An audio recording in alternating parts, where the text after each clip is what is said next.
Hello, this is my friend Chris, who was in a few of my videos before. Not too long ago, me and him reviewed Pet Sematary, and now we're reviewing yet another Stephen King book, and that is Skeleton Crew by Stephen King. This is my copy of Skeleton Crew.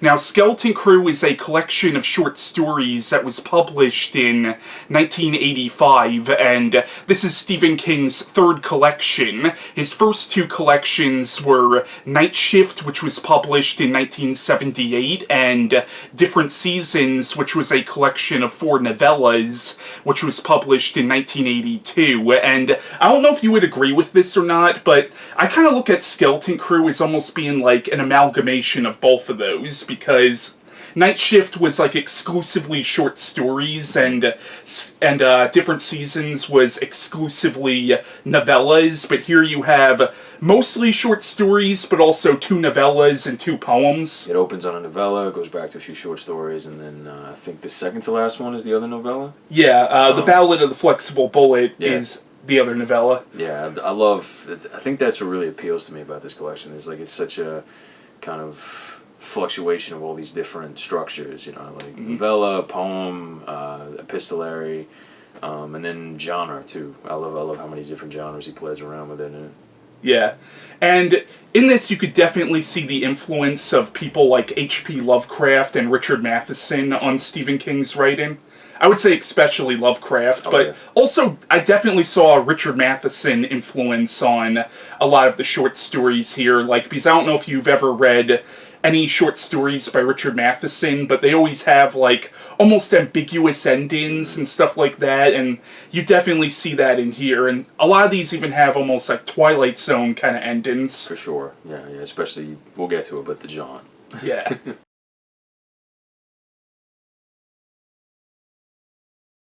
Now, the first story in the collection is The Mist, which is actually a novella.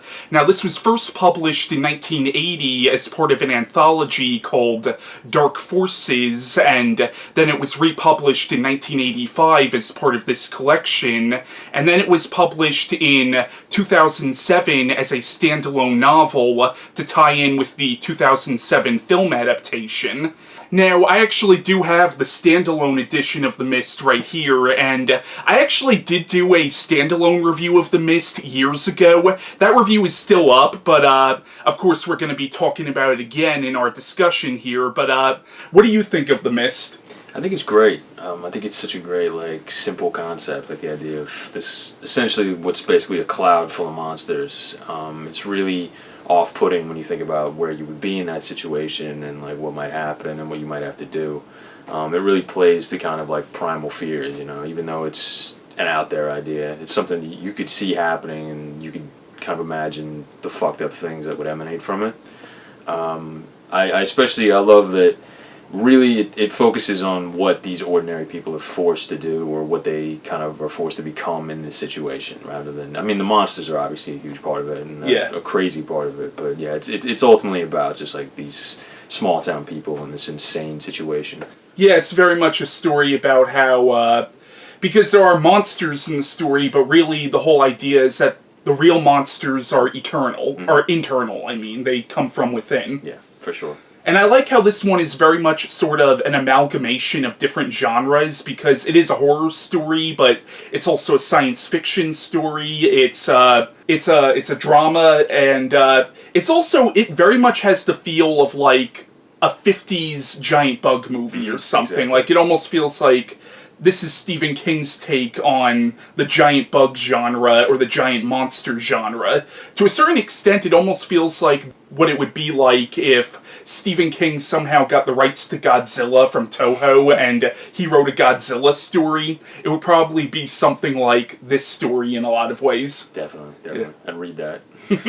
And you also definitely see an influence of H.P. Lovecraft on this story, especially with some of the creatures, and the basic plot line is very Night of the Living Dead. You could definitely tell Stephen King took a lot of inspiration from Night of the Living Dead. Of course, instead of zombies, it's otherworldly creatures, but it's the same basic idea, like group of people held up in one place, and really the real monsters are themselves. Exactly. Yeah, it's dedicated to Romero, isn't it? I'm actually not sure. I think it is. But I mean, yeah, the influence is there totally. Yeah. It really feels like Night of the Living Dead with monsters. Yeah. Mm-hmm. And you also definitely see Lord of the Flies influence on this story. Oh, yeah. And Stephen King, he really is one of those writers who he wears his influences on his sleeve, but he still somehow makes it his own. Yeah, definitely, for sure. And I mean, Lord of the Flies, like if you really look through his whole body of work, that is like stamped all over it. Like that it's almost like an immortal story now because we all learned it in high school, and you can tell it had a huge effect on him, especially in this particular story and in stuff like Under the Dome and probably even stuff like Tommyknockers, like lesser known stuff. It's there and it's pretty potent. So he even there's an edition of Lord of the Flies that he wrote an introduction for. And it was pretty cool and pretty insightful, so check that out if you see it.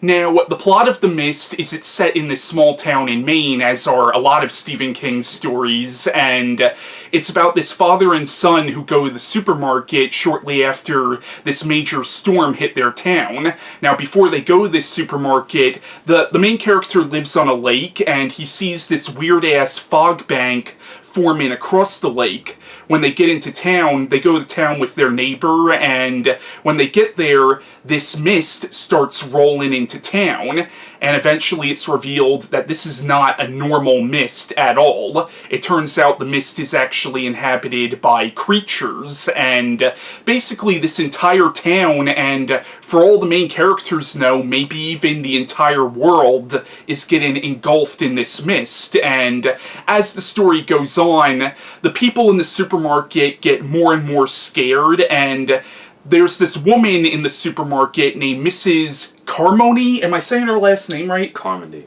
Carmody? Carmody. Carmody? Yeah, okay, alright.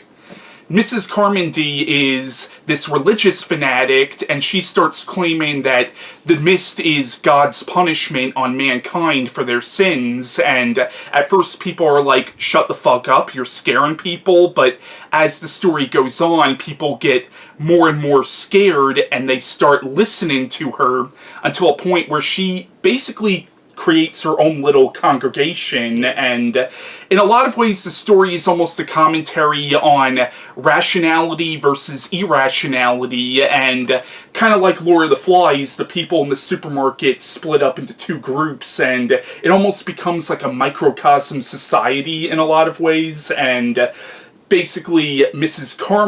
Carmody's side is getting bigger and bigger, and the main character David's side is getting smaller and smaller. Right. Which I love. I love that kind of us versus them mentality. And the interesting thing is here, it's got a religious bent.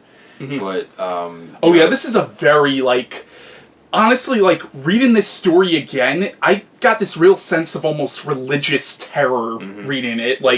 This whole idea that, holy shit, what if it is God punishing these people? Right, exactly. And it's interesting because Stephen is a Christian, and I think there is that the idea of what if God is influencing all this, but there is also kind of like his what would the right word be? Criticism of kind of fanatical religion. Yeah, that's what the story is very much. It's very much a criticism of religious fanaticism. Because, Stephen King, I'm sure is somebody who doesn't have a problem with religion because he believes in God himself, but he seems to have a real problem with people who use religion as an excuse to harm other people, exactly. The main villain of the story. Yeah, it reminds me of there's this scene. Have you read Cell? No, I haven't yet. It's his take on the zombie story, and there's actually a scene where someone a lot like Miss Carmody actually comes up, and she starts to say crazy shit, trying to drive people nuts, and that story I think was almost like a wink to people who read The Mist, because somebody just ends up punching her in the face, and that's it. That was a really good scene. Now, I don't know what your interpretation of it is, but my personal interpretation is that it is the end of the world, because you very much get this idea that this mist is engulfing the entire planet, especially at the end where they go into other towns, and this mist has consumed other towns, so you know that even if it's not the entire world, it's at the very least large chunks of Maine. For sure. So even if this isn't the end of the world is never going to be the same after this. Yeah. So that's my personal interpretation, is that I do think it's an apocalyptic story, but obviously the movie kind of contradicts that, but we'll talk about the movie towards the end of our discussion of the book. Mm-hmm. I think I do like the way it ends, where it's ambiguous. You have a sense of hope in general, but like things are in a broad sense fucked. Yeah. But yeah, I like endings like that because as a reader, it gets you a little bit more involved. Mm-hmm. And it's funny. He even at the end of the story, the main character says it's what my father would call an Alfred Hitchcock ending. Yeah, I love that and one. What's funny about that is honestly the ending of this story is very much like the ending of The Birds. Oh yeah. Yeah, because The Birds had such an ambiguous ending. And yeah, the bird. We didn't really know what to make of the ending of The Birds, because like they weren't attacking us, but they were everywhere. So we got a sense that like we were sort of dominated. Like as soon as somebody slips up, they'll fucking start killing people again. It's sort of like that, and I like that kind of ending personally. I know that like a lot of people feel cheated or feel like they didn't really get their money's worth with that, but they're trying to make you think. And actually a criticism I heard recently was I was coming out of a showing of It Comes at Night, this indie horror flick, and that's a very like slow, very artsy horror flick, and one lady was pissed because she was like, I pay money so that they can tell me the story, not for me to make up my own mind. Now I don't know what people would make of that, whether she's dumb or whether she's right. That It Comes at Night is a movie where I totally understand both sides of that argument. Exactly, because I liked the movie, but I totally get why people didn't like that movie. Exactly. I think Quiet Place is now like that's a more like digestible version of that movie. Yeah. Not that it's bad. It's just it's a little bit more kind of marketable. But it's like that. It kind of depends on how you feel about that type of ending. That'll inform how you feel about the story. And if you want something a little more concrete, check out the movie. Although that depends on how you feel about down endings. Yeah. Now, what do you think of the characters in the story? I mean, David and his son are obviously like the heart of the whole thing.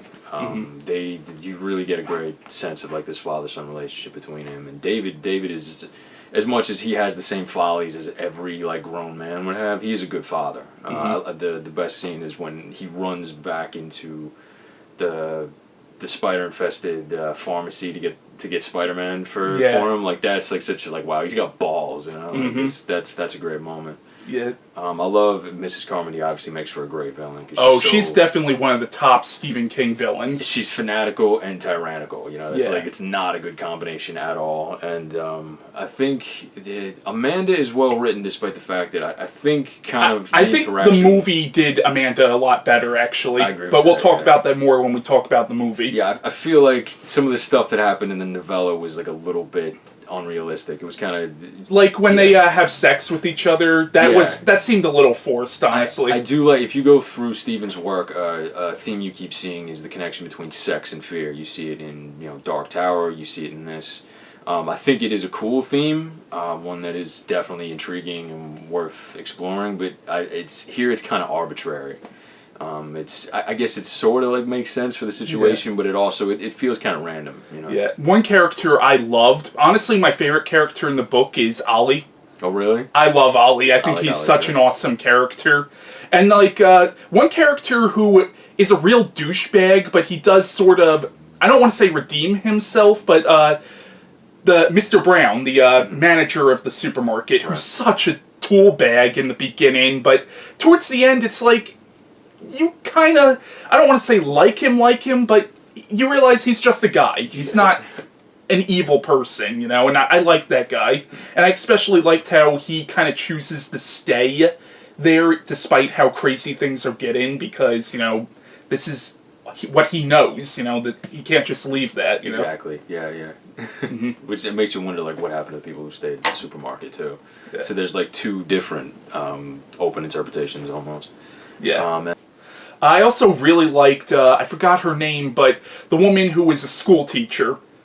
The one who, like, starts killing the bugs with the bug spray and shit, and oh, right, yeah. I fucking love that character. That was awesome, yeah, she was such a badass. We should probably talk about, like, some of the deeper themes in the story. Like, obviously, we mentioned religious fanaticism, which I would say is probably the main criticism that Stephen King's making in the story, but also, there's definitely a lot of commentary on fatherhood and hope. and like how you can find hope in even the bleakest of situations. Right, yeah. The ending is very much like representative of that. And then also, I don't know if this is something that is necessarily like he's outraged about or that he like kind of wants to keep putting into work, but you always see like government experimentation. Yeah. And I don't know if that's really just for him like a plot device or if it's something that like really he's wary of or is freaked out of. Maybe it comes from the fact that he came from the Vietnam era. Like, that's a good point. Yeah. Like he came from the Watergate era and all that. Now, I do want to point out that in the story, it's actually left very ambiguous where exactly this mist came from. But in the story, you realize that there's this government project by the town called the Arrowhead Project, all run by the military, and it's very much implied that the military might have opened up a gateway to another dimension, and that's where the mist and these creatures are from. And if the other dimension theory is right, that's also a possible link with the Dark Tower series, which I'll talk about in a little bit. But what do you think of that? I know the movie kind of confirms that theory, but in the book it's very much left ambiguous. Yeah, I do. I think so. Yeah, because as a Stephen King fan, I want it really to connect to Dark Tower, so I think that's a big part of it. Yeah. Now, the Dark Tower series, for those of you who are unfamiliar with it, is a series of sci-fi fantasy horror novels written by Stephen King, which deals with the whole concept of multiple universes and parallel dimensions and alternate timelines, and the Dark Tower series actually bridges together all of Stephen King's other books and short stories into not really the same universe per se, but the same multiverse. There are like all these different parallel universes. Each universe has like its own version of Earth, and in the series there's this phenomenon called a thinny, where basically the fabric of time and space wears thin, and basically thinnies can open up gateways to other dimensions, and a lot of Stephen King fans assume that the creatures in the mist are from what's known as the Ta-Dash Darkness, which are these spaces between the worlds, and I used to agree with that theory, but now I'm not 100% sure if I agree with that or not, because the Ta-Dash Darkness, there are demons in the Ta-Dash Darkness. Like, it's almost like Stephen King's version of hell, and the creatures in the mist really didn't seem like demons to me. They just seemed like animals. Obviously, alien animals, like creatures from a completely alien environment, but they didn't really seem like they were demonic. So I don't know if I would really say that these creatures are Ta-Dash creatures, because technically Pennywise from It was supposed to be a Ta-Dash demon. That's a good point. And like, even though there are giant spiders in the mist, it doesn't seem like these spiders are able to get inside your head and make you see things. Yeah, so got nothing to do with Pennywise. So yeah, I'm not sure if I really think that they're from the Ta-Dash space. If anything, I would say maybe the Arrowhead Project somehow opened up a gateway to Midworld or something, because Rowling does encounter creatures in the Dark Tower series that are very similar to the creatures in this story. Like, there's one scene in this book where the main character sees what looks like a giant lobster in the mist, and in the second Dark Tower novel, The Drawing of the Three, Roland is attacked by these giant lobster-like creatures that he calls the Lobstrosities. Maybe the lobster that David saw was a lobstrosity. Did a chick? What? Oh, yeah.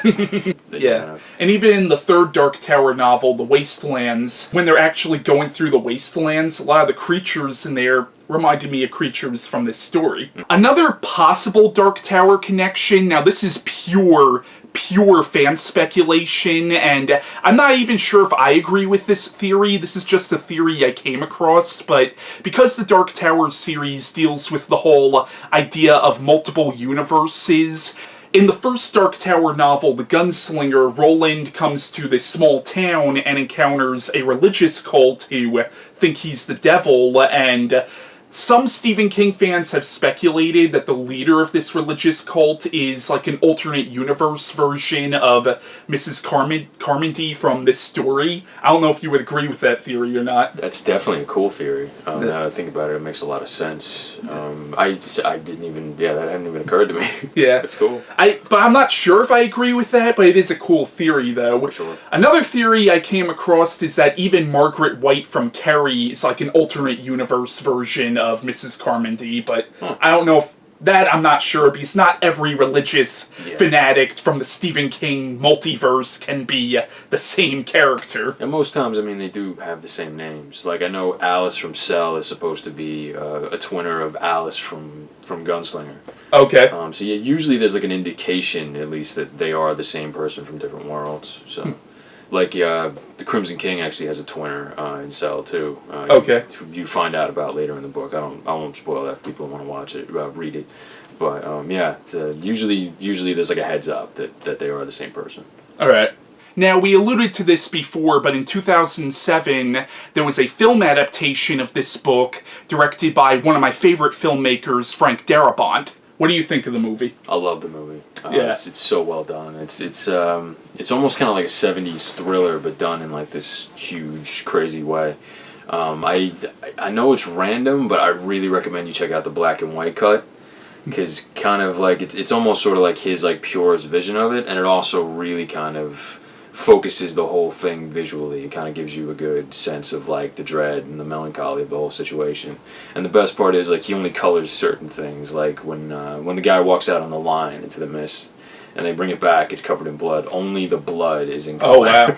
So yeah, it's like jarring, and it's really cool. I love that movie. The only thing I don't like about the movie is really just like, it's not that I have a problem with the ending, because the ending is very, like, Rod Serling-esque, but at the same time, the ending kind of contradicts my personal theory that it's the end of the world. Right. The ending of the movie kind of implies that the military might have been able to, like, close that thingy that they created and stuff, so... There's some interesting kind of back and forth there, though, because, like, even though the world isn't over, all the people we give a shit about are dead. You know, like that's a really fucked up thing when you think about it. Like, the world is gonna make it, but these people that you've grown to like throughout the entire movie, they're dead. Like, they're gone. Yeah. You know, that's a really kind of bleak and surprising ending, and I think it really shocked a lot of people. And it's weird that it wasn't kind of seen as a cheat back in. It came out in 2007, right? Mm-hmm. Yeah, I mean, you know, it's 10 years now, and people still kind of look back on that movie fondly. I guess kind of that shock at the end really kind of is what I think probably cemented it as such a great horror film. And I do think the movie, it definitely... I feel like the movie fleshed out some of the characters a little bit better, honestly, like, especially Amanda, who we mentioned, who I think I liked Amanda a lot better in the movie than I did in the book. They got rid of that sex scene. Yeah. She was a way better character in the movie. Mm-hmm. Yeah. Now, have you seen the recent TV series based on The Mist? Yeah. How was it? It wasn't bad. Give it a chance. Don't write it off just because it seems like a cash grab. But actually, they really tried to do something that was familiar but also different with it. The only issue I have is that I can't remember if this was resolved later in the later episodes, but there is nowhere near as much in The Mist as there was in the books. It's kind of almost dialed back. There's some very shocking scenes, though. Like, a woman gets thrown out into the mist, and she comes popping back out with a jaw missing. Oh.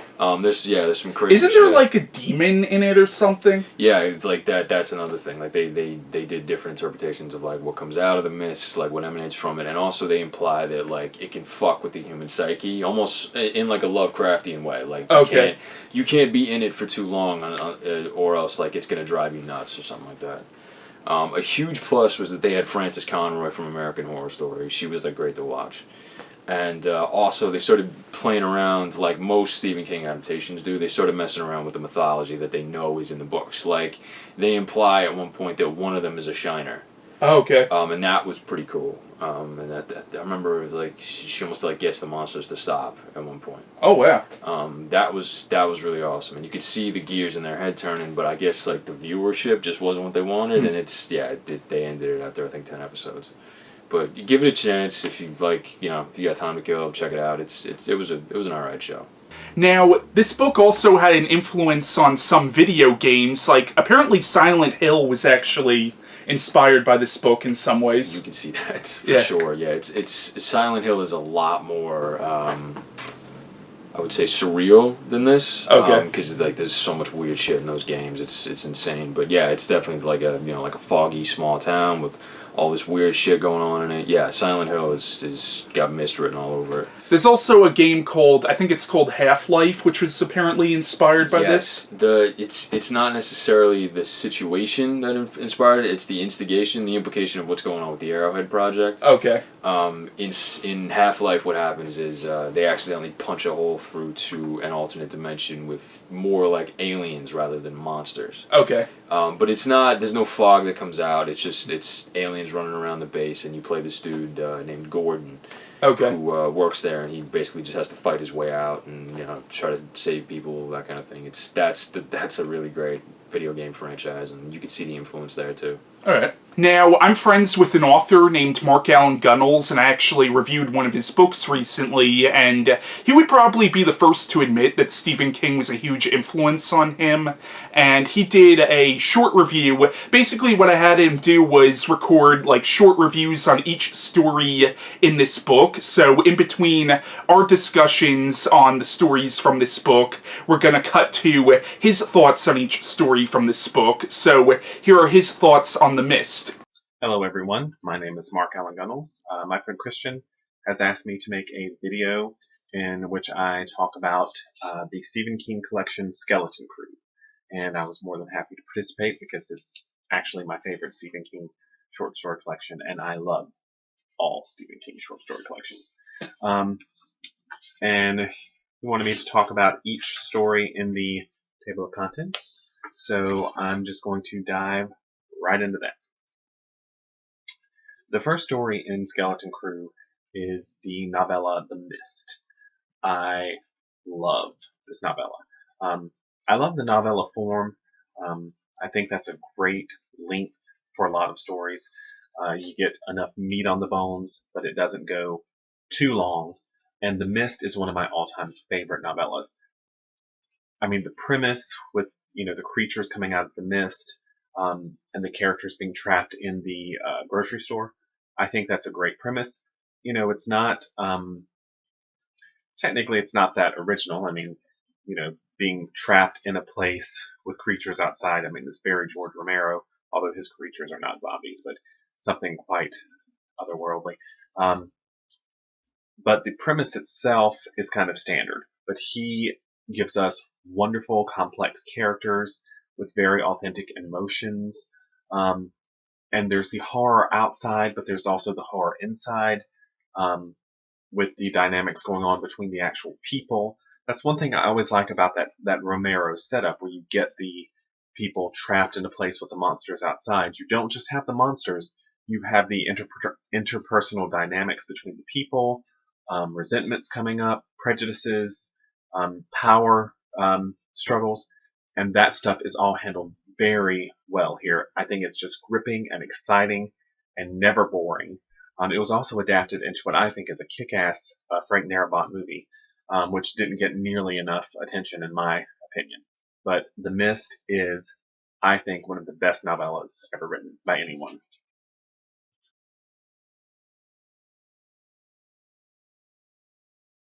The next story in the collection is Here There Be Tygers, and what do you think of this story? I think it's really great, actually. I feel like it's probably one that leaves a lot of people scratching their head.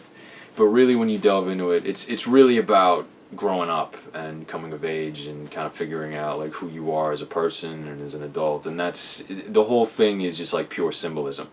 With this like kid, like he goes into his elementary school bathroom and he sees a tiger in there and he doesn't know what the hell is going on. The tiger really just represents like him having to fess up to the dangers of being an adult, or more like the fears of being an adult, because his teacher keeps teasing him about having to go to the bathroom and everything, and it's something that he's really embarrassed about. But like, you're an adult, you gotta go to the bathroom. It's sort of when you're a kid, the things that you think are scary, in retrospect, when you're an adult, you realize how silly they were. Okay. And this is kind of like that, pushed the nth degree to the point of the ridiculous, where he's so scared to go to the bathroom, and there's a fucking tiger in there.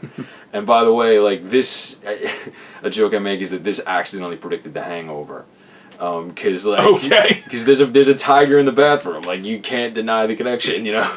Okay. There you go. So is The Hangover an unofficial Stephen King adaptation? For sure. Yeah, because, like, there you go. That's, like, a really adult story. You know, they're scared, and it's because they got drunk.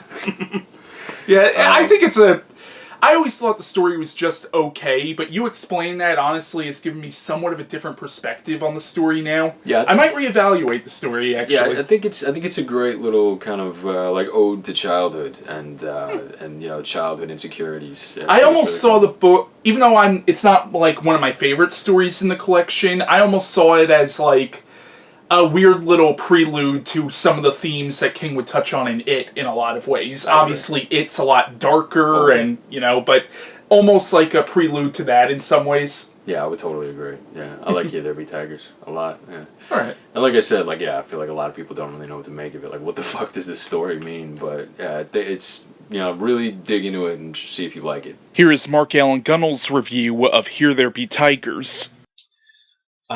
The follow-up story is Here There Be Tigers. Honestly, I think that was a little bit of a letdown coming off The Mist. It's a perfectly fine story. It actually dates back to, I believe, King's college years. It was something that was published in one of the school's literary magazines. So it was a story that was available when he did his first collection, Night Shift, but for whatever reason, he chose not to put that in Night Shift. I'm not sure what made him decide to go ahead and put it in this collection. It's a perfectly fine story, but it's not very nuanced. There's not a lot of meat to it. So it's actually, I think, probably my least favorite story in the collection.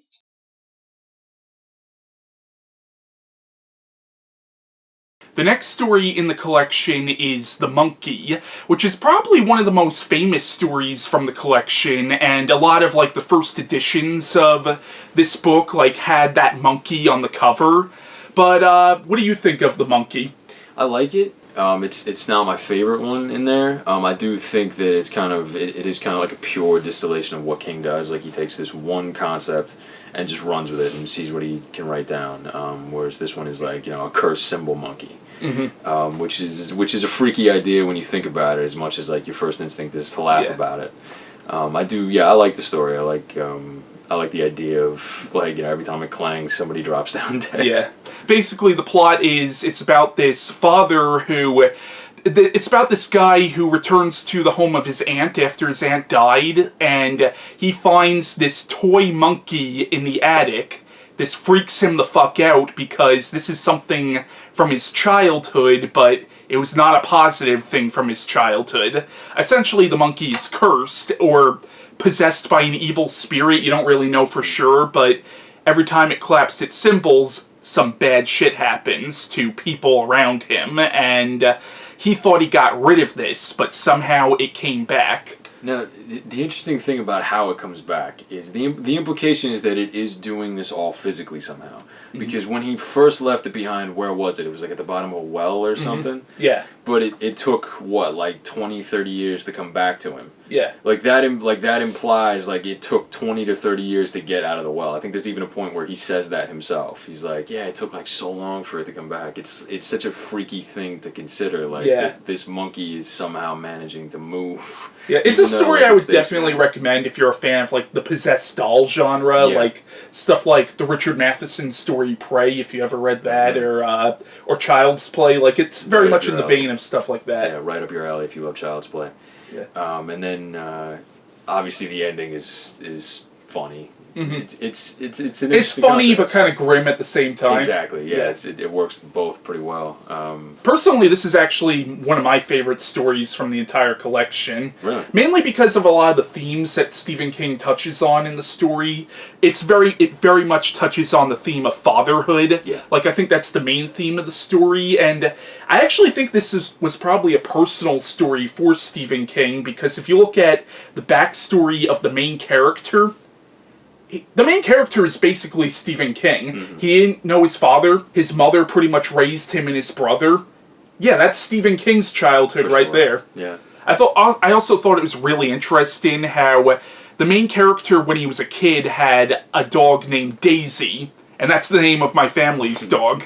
Now, there was a movie made called The Devil's Gift, which actually has a very similar plotline to this story, and some people have accused that movie of being plagiaristic of this story. I never saw the movie, so I can't really speak to that, but have you ever seen that? I haven't, no. Alright.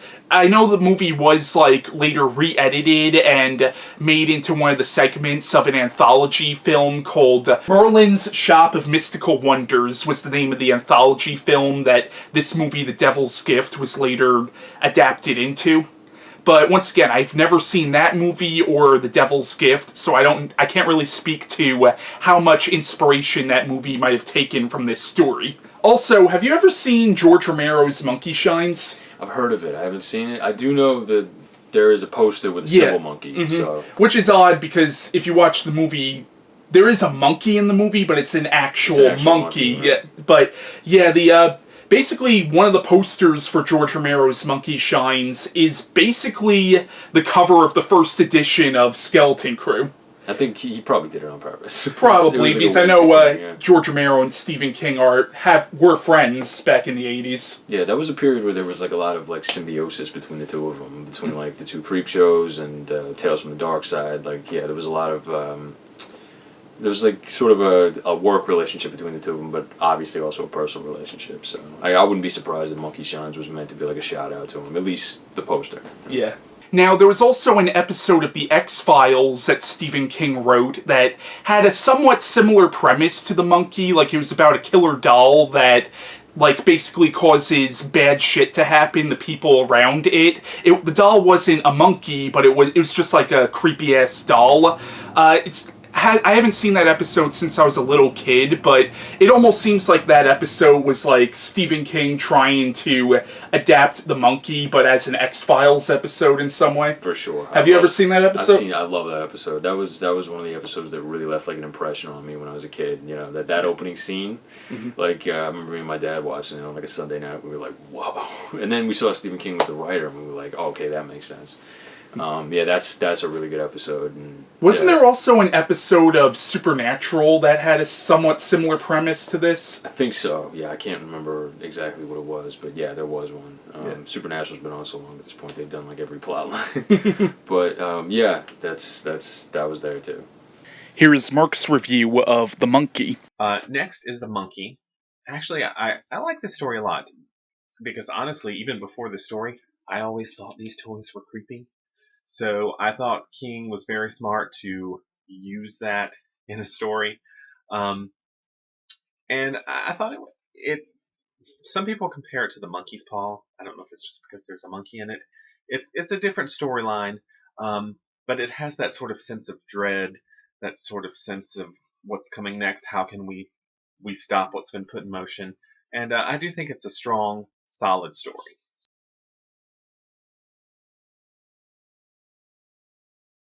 So the next one is a story called Cain Rose Up, which is a very fucked up, very I don't know if bleak is the right word, but it's it's definitely bleak, I would say. See, like, but that more like it would imply a down ending, and this it doesn't work within the conventional idea of a down ending, or like. So you're saying a bunch of people getting shot up isn't a down ending? Not from the perspective of the protagonist. Basically, what happens is this really like uptight, really upset college kid starts sniping people out of his dorm window. Yeah.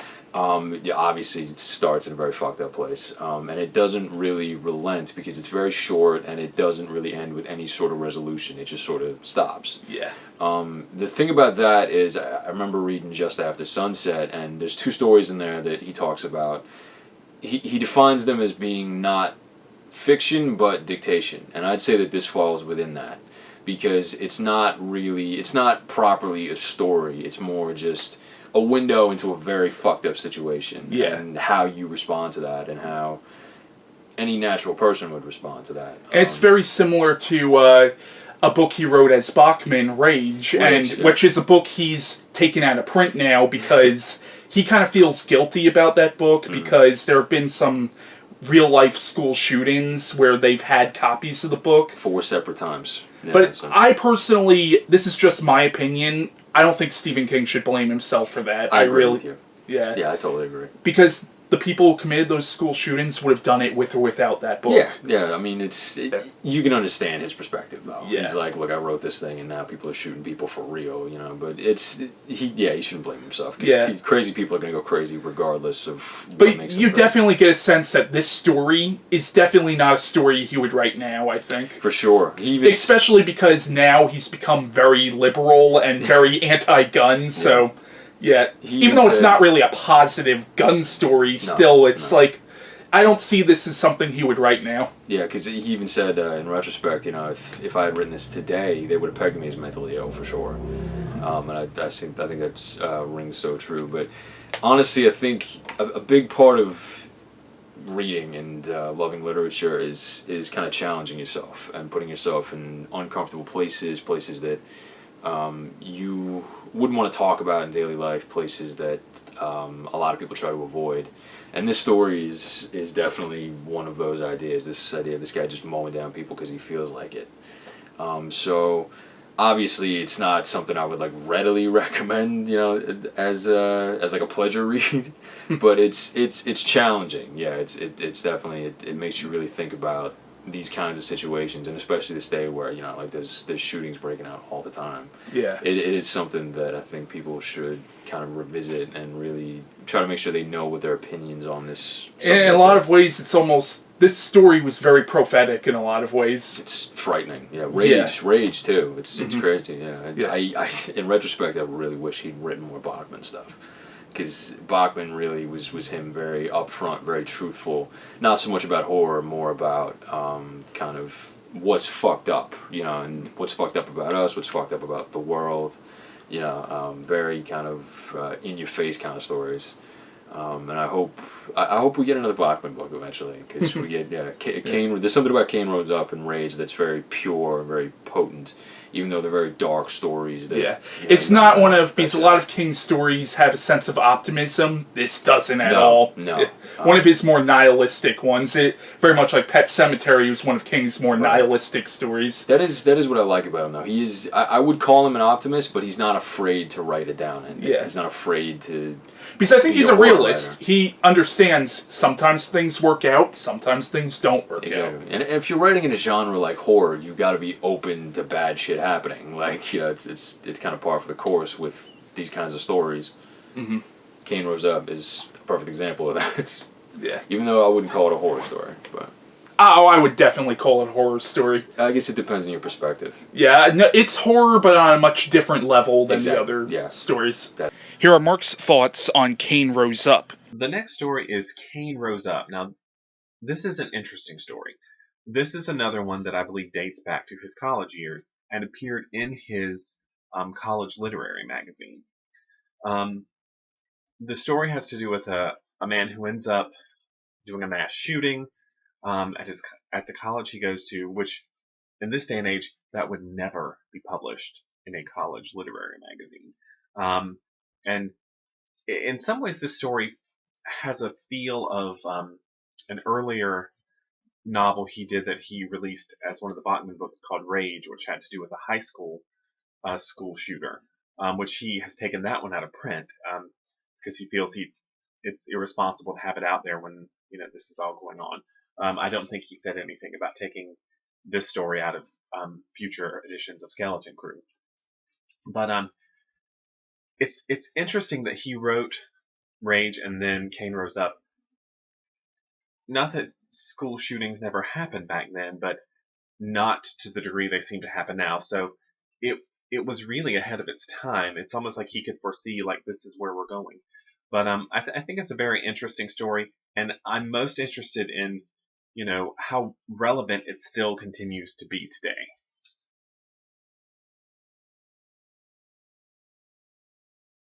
So the next story is called Mrs. Todd's Shortcut, and it's actually one of my favorites in there because it takes the idea of a romance story and puts this like crazy genre spin on it, and it's really different and really unique, and I like it a lot. Basically, this guy meets this woman who has the ability to travel between these different parallel universes through these like side roads that she takes in this older, really snazzy up car that she has. And he first realizes it when he sees that there's like this freaky looking animal like rammed into her grill. Yeah. But the thing is, like, from that plot line, you would think that this is like some kind of crazy fantasy story or some kind of crazy horror story, but it really is like a love story first and foremost. And I think it's a very sweet story too. Yeah, that's what I like about it, because especially coming after Cain Rose Up, like, yeah, all of a like sudden you get like this like sentimental like love story. It was really it's like, wow. Yeah, like I really did like the relationship between the main character, who's this older gentleman, and this young woman. Yeah, I love the idea that the two of them kind of coming together and really enjoying doing this together. That kind of brings youth back to them. You know, it's an interesting message about like what relationships do for us, and you know not why we fall in love, but how falling in love will affect us, and you know why we all want to find somebody. And I kind of got the implication that, well, it kind of implies this, that the main character, because she doesn't actually realize what she's doing when she's going through the parallel universes, you kind of get the implication that she might be possessed by the spirit of that god from, was it Greek mythology they were referencing? The goddess, I forgot the goddess that they referenced, but I know Stephen King was like referencing mythology in the story and stuff. Aphrodite? Yeah, Aphrodite. Yeah. See, like, I like when he does that too, because it's the thing that people try to knock him down when he does that is that a lot of times you've seen it result in his shittier stories.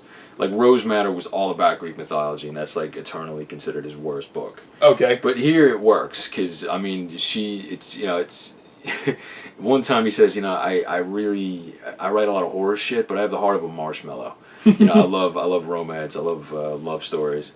And it's adorable, to kind of watch this guy sort of idealize this woman who goes through like these crazy, fantastical situations, and she does it, even though she doesn't realize what she's doing initially. She does do it kind of just for fun and just for the sake of doing it. Now, this story does connect with some of Stephen King's other stories. For one, this is a Castle Rock story. Castle Rock is a fictional town that a lot of Stephen King's books and short stories take place in, and there's a brief reference to the events of Stephen King's novel Cujo in this story, but another connection is really to the Dark Tower series, I would say. Like, I actually kind of got the implication that maybe she's going through a part of Midworld or something when she's going through the parallel universes and stuff. I would agree with that, because I forget which one it is, but they do mention sideways roads in another Dark Tower story. I think that was the fifth one, right? Wolves of the Kala? Yeah. It's it's up to you, like most of this is, but yeah, I would definitely say that it's meant to be Mrs. Todd's shortcut, for sure. It's an interesting, cool little connection, so... Here are Mark's thoughts on Mrs. Todd's Shortcut.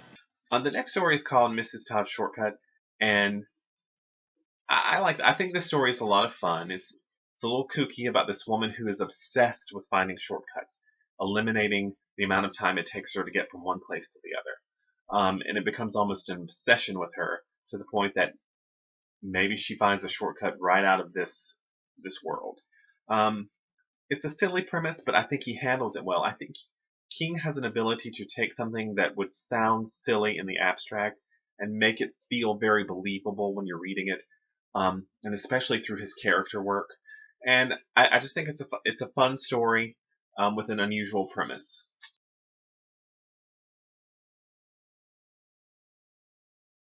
The next story in the collection is called The Jaunt, which, I'm going to be honest, I think is probably the scariest story Stephen King has ever written. It's up there. Like, it is a science fiction story, but it's also a horror story. For sure. Especially the ending is pure horror. Yeah.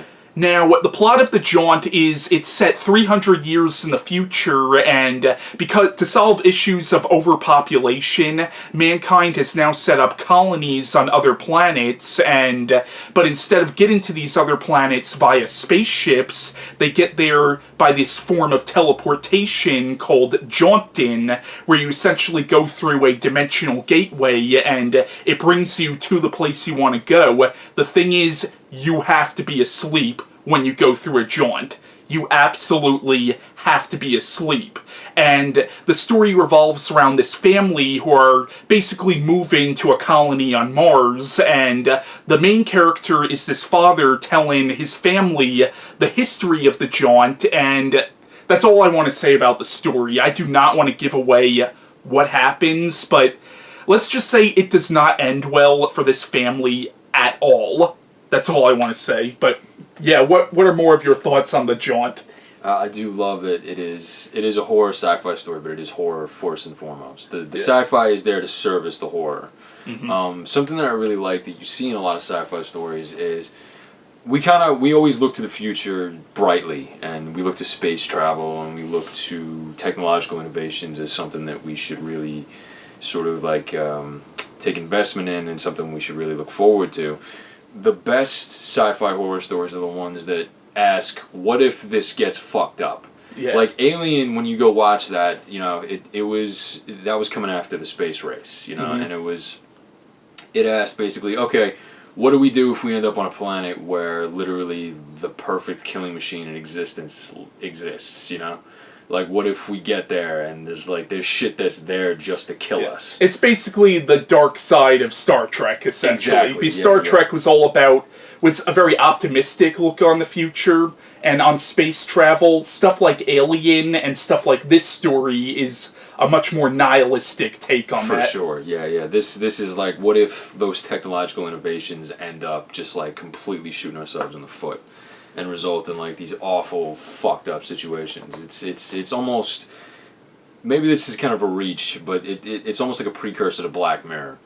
You know, like what happens when technology goes wrong, or we become inundated with it to the point where, you know, anything that goes wrong we would never be able to escape, or we would just be totally resigned to our fates. Yeah. Now, you told me that Alex Machete, is that how he says his name? Andy Machete.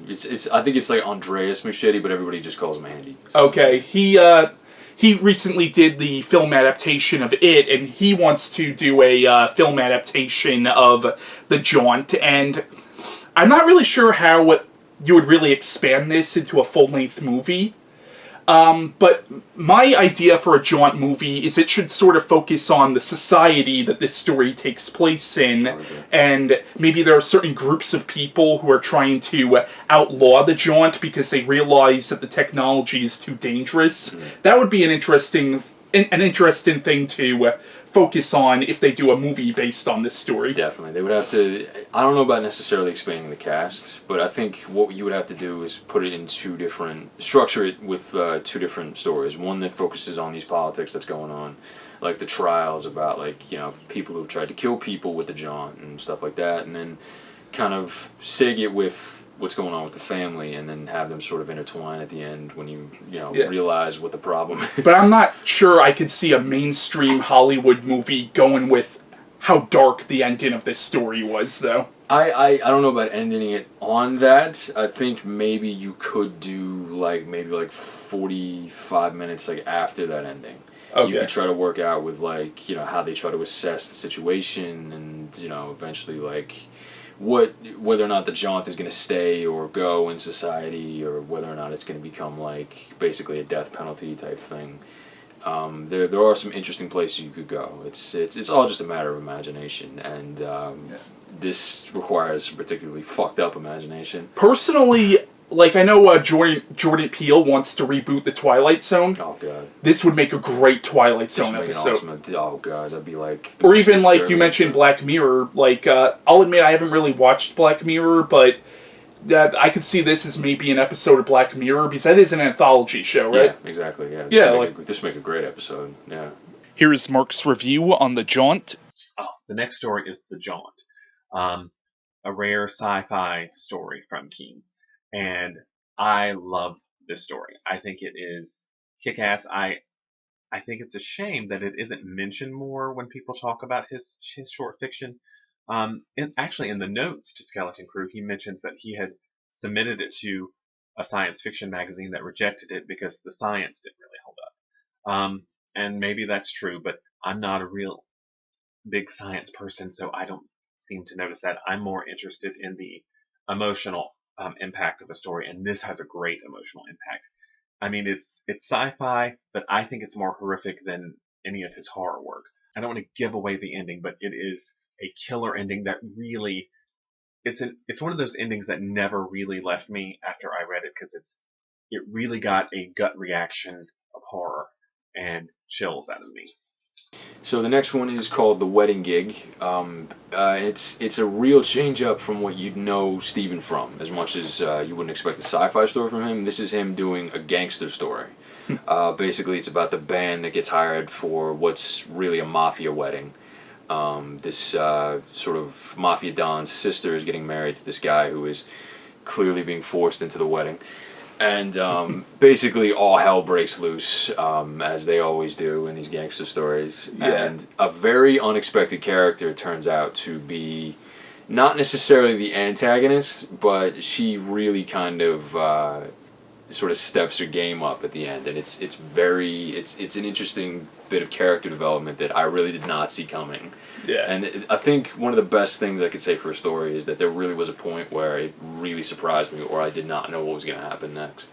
And that was this. I really loved the ending, and it was a great sort of surprise character study almost. It was really different, and it was really something that I did not expect to read from Stephen.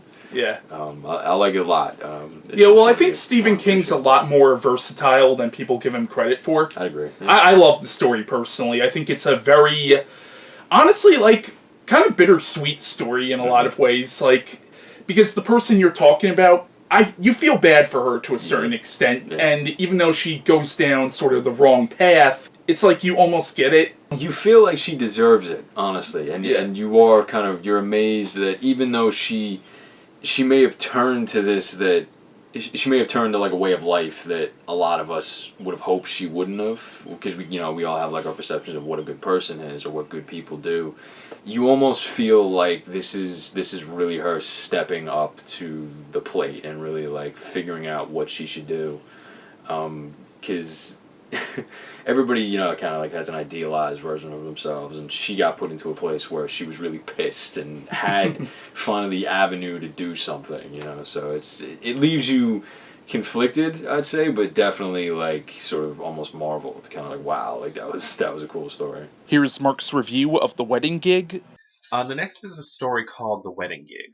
This story is interesting to me because it's more of a crime story than a horror story.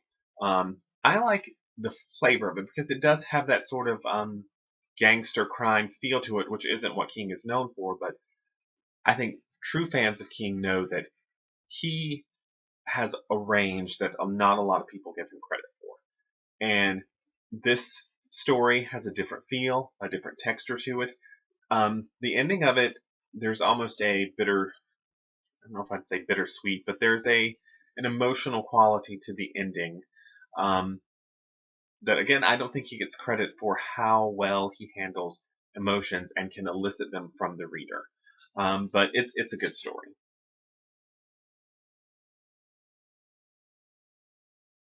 The next story in the collection is actually a poem, and that is Paranoid, a Chant, and this one is interesting because it's told from the point of view of an unnamed protagonist who, in all likelihood, is somebody who's schizophrenic, and they think like the CIA is after them or something, and it's a really weird story, but you could actually interpret it several different ways. Like, is the person like just crazy, or is there, like, something actually happening to him? Like, is the CIA actually going after him? Because there's also supernatural elements in the story, which, if you interpret the story as supernatural, there's some possible links with the Dark Tower, but what do you think of Paranoid, a Chant? I love it. It's such a cool little like almost like a hidden gem in the middle of everything. Yeah. The way I look at it is like this is essentially, throughout like Stephen's work, there's this whole multiverse of like, all this different crazy supernatural events going on. Yeah, and they're all connected to his Dark Tower mythos. Exactly. So the way I look at this is what like an everyman. This is what his perception is to live on one of these parallel Earths, And yeah.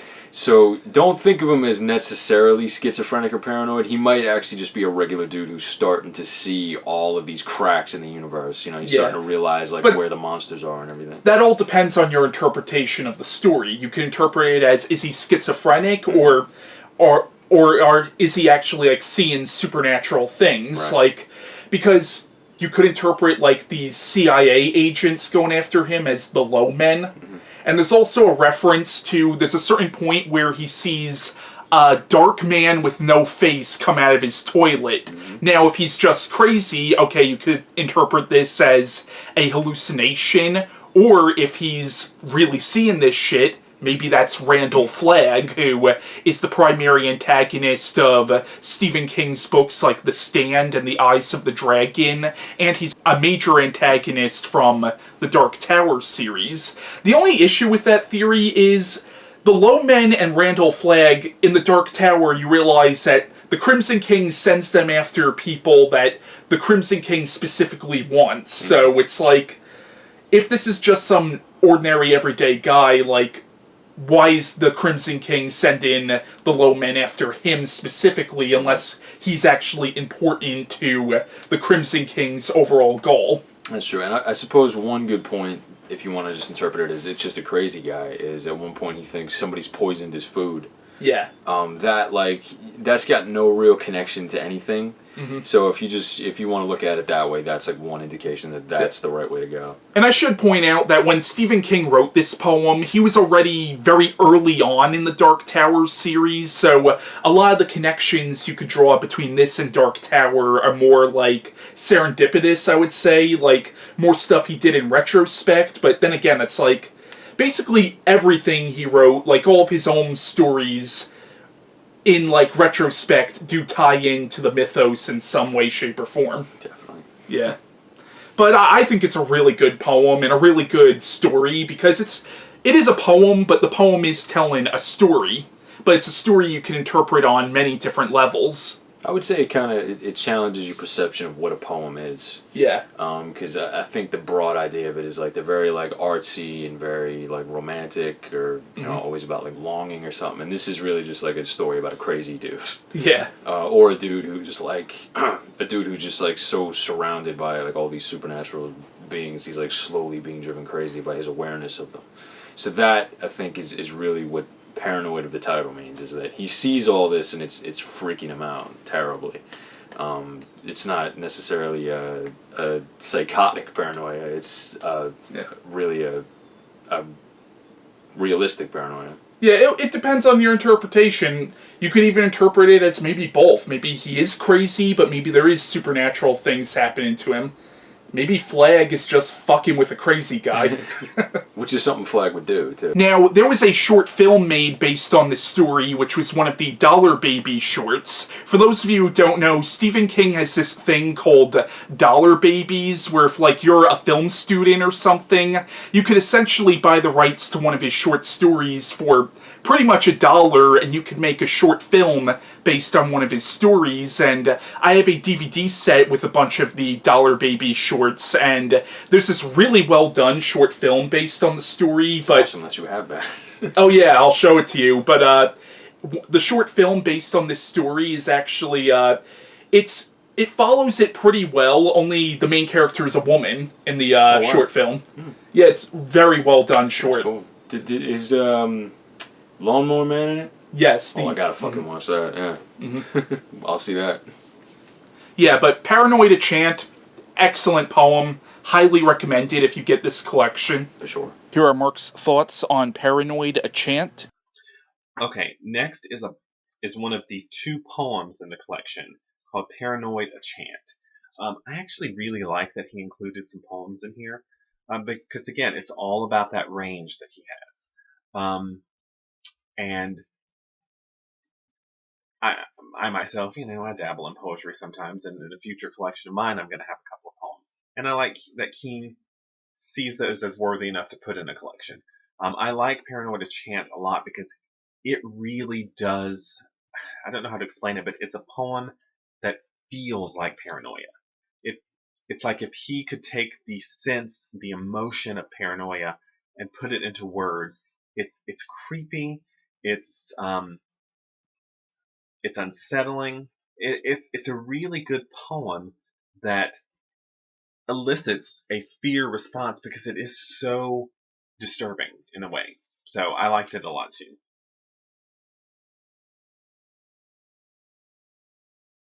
The next story in the collection is The Raft, which is one of my personal favorite stories from the entire collection. Now, The Raft was originally written as a short story called The Float, which was published in a magazine in, I think it was Playboy, but I'm not sure, in 1969, and Stephen King tells a really funny story in the introduction, or, no, I think the end notes, where he said he submitted the story and he was paid for it, but he never actually saw a copy of the magazine with with his story, and he was actually arrested at one point, and basically the money he got for The Float was his bail money, essentially. Now, I don't know if you would agree with this or not, but to me this story really feels like if Stephen King wrote a slasher story. I don't know if you would agree with that or not. Like, it feels like a slasher film. I would definitely agree with that. I did, when I read it, I had thought it first and foremost as a monster story.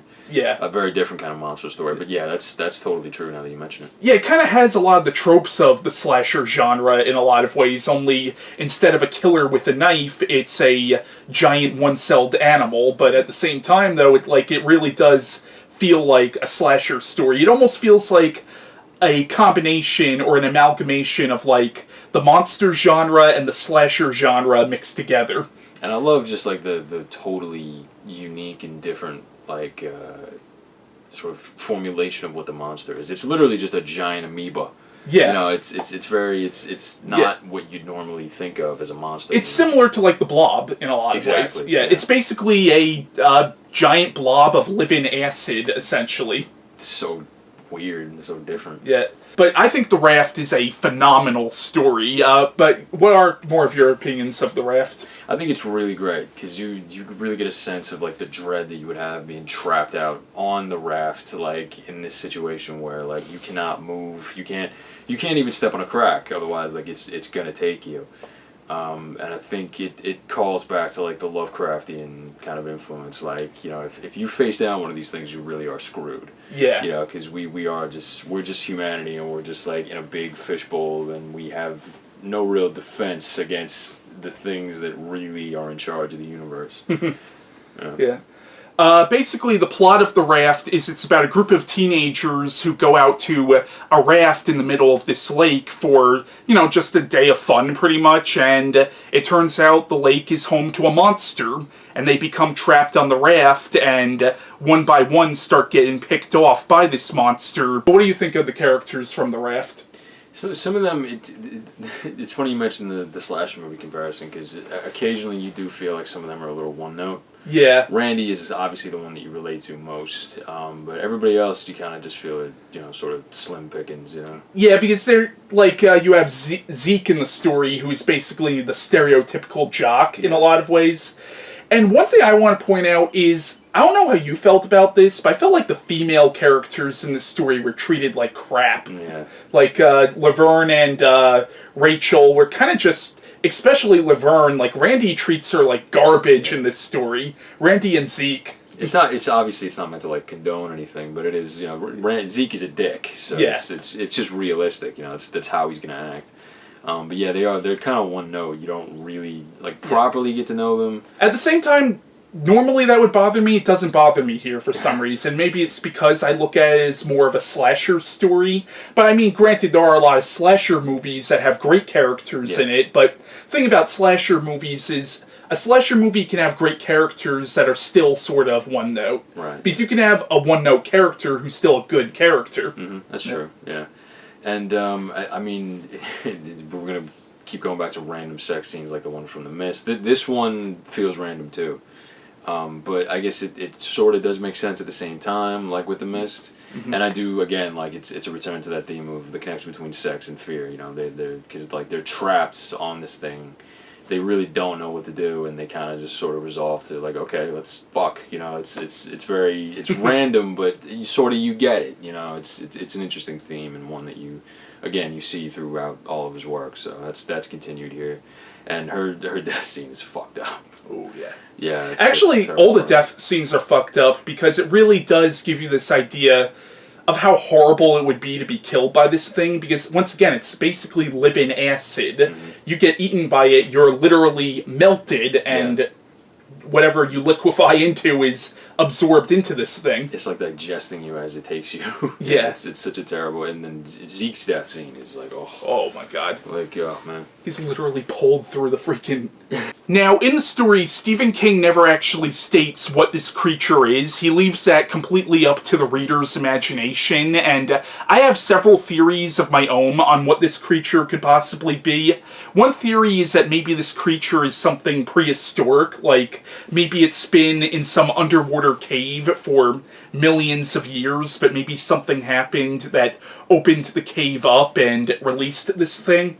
Another theory I have is maybe this was some government experiment, like maybe the government created this creature to use as like warfare, and maybe they actually wanted people to go to the lake to see how this thing would attack people so they can use it as a weapon of war. And in some ways, I feel like that theory is somewhat foreshadowed, or I feel like what gives that theory some credence is the fact that at one point Randy says it seems like this thing was done on purpose, and I think it was Rachel who at one point in the story points out that she's been going to the lake for years. Mm-hmm. So whatever this thing is appears to be something new. Like, this isn't something that's always been in the lake, unless you go with my first theory that maybe it was something that was laying dormant or something.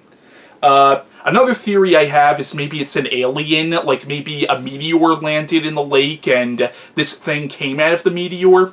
Another theory I have, and this could be a possible Dark Tower connection, is maybe a thinny opened up at the bottom of the lake, and this creature is actually from another dimension. Once again, like, I guess any of those theories would have credence because King doesn't actually explain what the thing is. So those are all pretty sick theories, though. Admittedly, I didn't really think on it very long because it's there kind of just for us to have a really sort of fucked up idea of what this situation would be like. But those are some great ideas. Kind of like people aren't always like insane about what Pennywise is, but they just like that Pennywise is there because he brings this whole element to the story. But yeah, those are some awesome theories. Now, the short story was adapted into one of the segments of the anthology film Creepshow 2. What do you think of the Raft segment from Creepshow 2? I like it a lot. I think it's like the highlight of that movie, actually. I would say so. I mean, I love Creepshow 2 myself, but I think it's definitely the best story from that movie. Yeah, because it's the most probably terrifying of the three, as much as like the one and three both have really good stories, but this one in particular is just like it's so like off-putting and so weird. And the ending, this one ends like on a more like darkly ironic note because like it pans back and turns out there was a no swimming sign. But that actually lends some credence to your like government project theory because like somebody knew that it was in the lake and that nobody should be going into the lake. So there's a bunch of interpretations you could take from that. But Creepshow 2 is pretty good. Now, one thing that's kind of funny about this being adapted into a segment from Creepshow 2 is, in the notes for Skeleton Crew, Stephen King points out that it was actually on the set of the first Creepshow movie where he got the idea to rewrite his story, The Float, as The Raft. So I think it's kind of interesting and appropriate that this was adapted as a segment for the sequel. Here are Mark's thoughts on The Raft. The next story is called The Raft. Which I think is a wonderful story. It was adapted in Creepshow 2. It is in some ways to me, it's classic King. It's, this setup and then it's all about the characters and their fight for survival. And I think it's very effective. I think it does what it sets out to do, which is to scare you, to get you emotionally involved in the characters, to get you on the edge of your seat.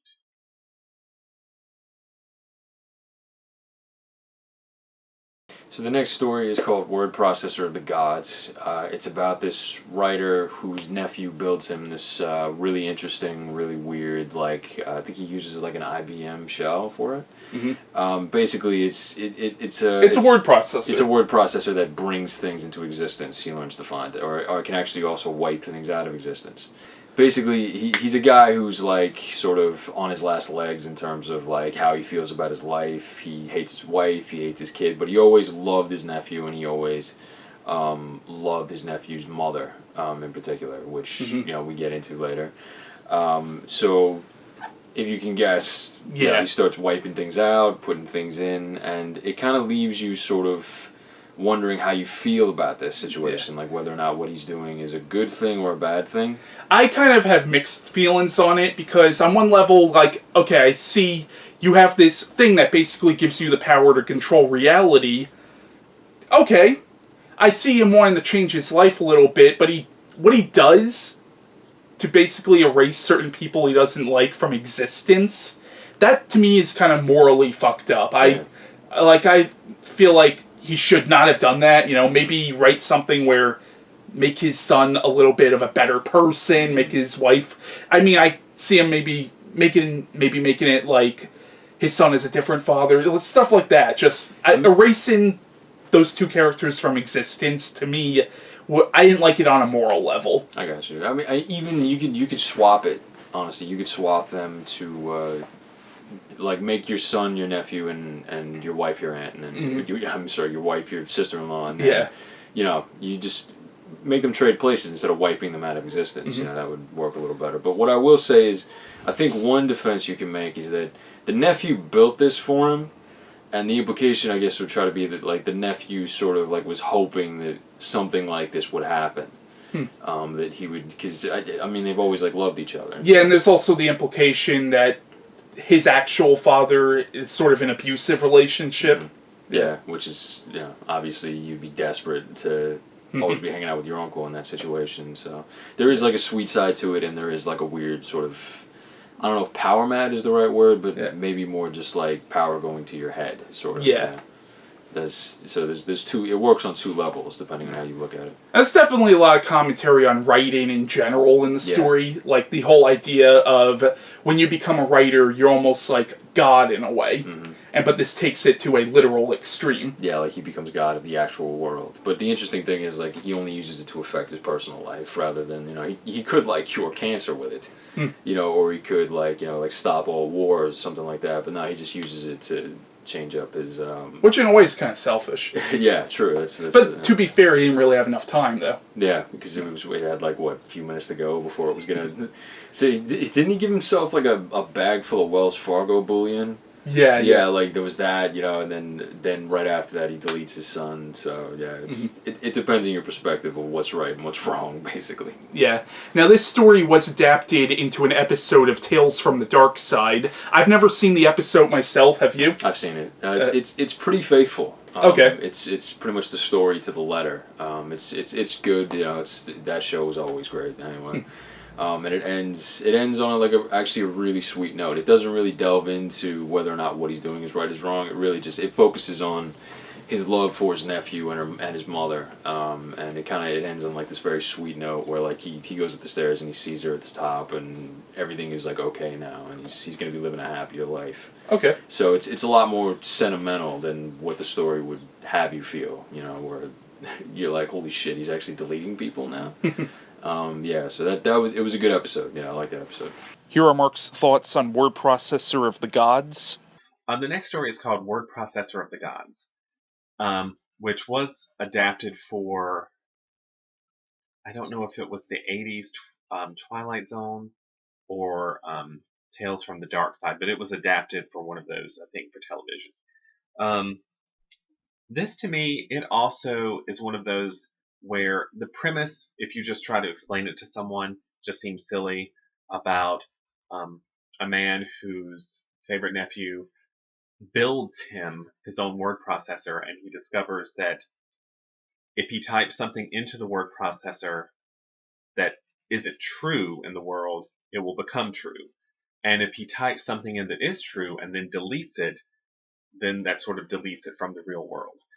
Like I said, a silly premise, but I think he does it really well. And again, because it becomes not just about that premise. It's about the characters. It's about that man's dissatisfaction with his life and his family and his mourning and grief over the loss of some people he loves and his wanting to change the world. And I think that because King focuses on the people and the emotions, he can take a silly premise and make it work like gangbusters, and this one really does.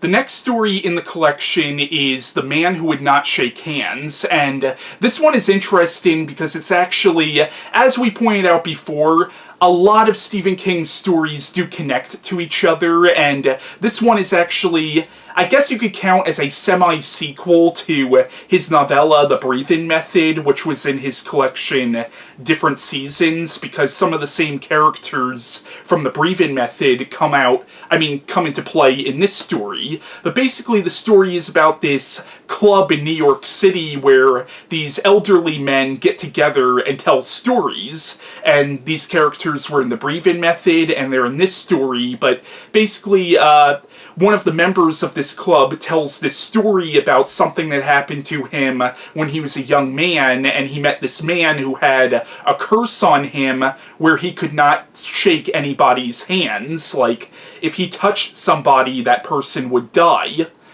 I think it's a great story, personally. Admittedly, it's a story that I kind of had to read twice in order to really appreciate it, but what do you think of this story? I like it too. It's really it's another one of those, like, okay, you take one idea, a story of a guy who can't touch people without killing them, and you just sort of extrapolate on it, come up with something cool.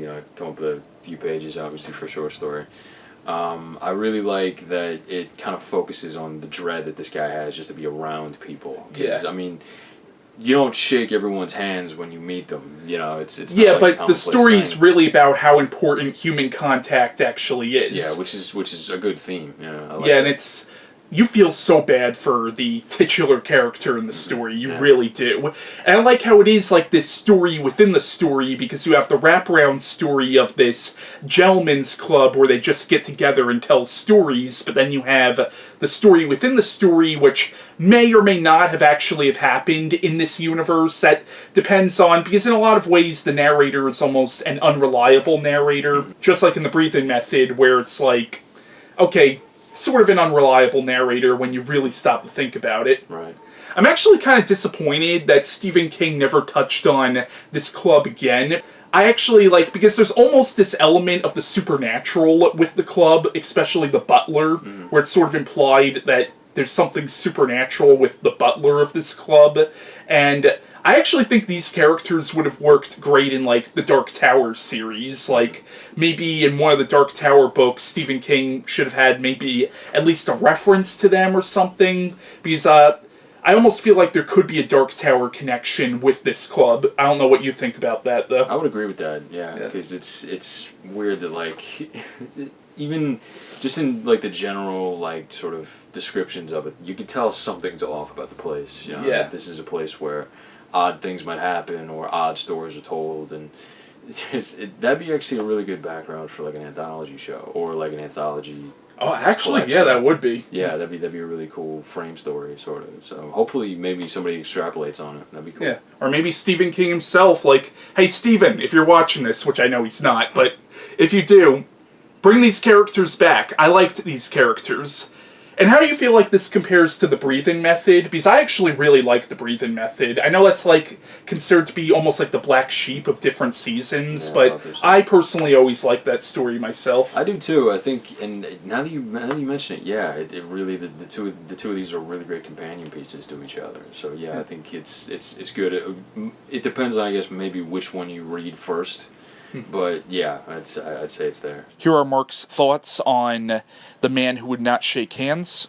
The next story is called The Man Who Would Not Shake Hands. I actually really like this story. I almost never hear this one mentioned. There's an overall sort of story that sort of frames it, a framework, and then a story within a story. And it's actually connected to a story called The Breathing Method in his novella collection, Different Seasons. It's about this weird men's club, gentlemen's club, where they come and they gather to tell what are supposed to be true life stories with strange and otherworldly qualities to them. I was not a fan of The Breathing Method. I thought it was the weakest novella in Different Seasons, which had 3 other novellas which were astounding. But I loved that framework of the men because there was something mysterious about the club, and I kept wanting more revealed about it. But he only ever wrote these 2 stories, and unfortunately I never got to know more about that club. I think it's a really creepy story. I think the ending was very effective, and I wish more people talked about this one when they talk about his short work.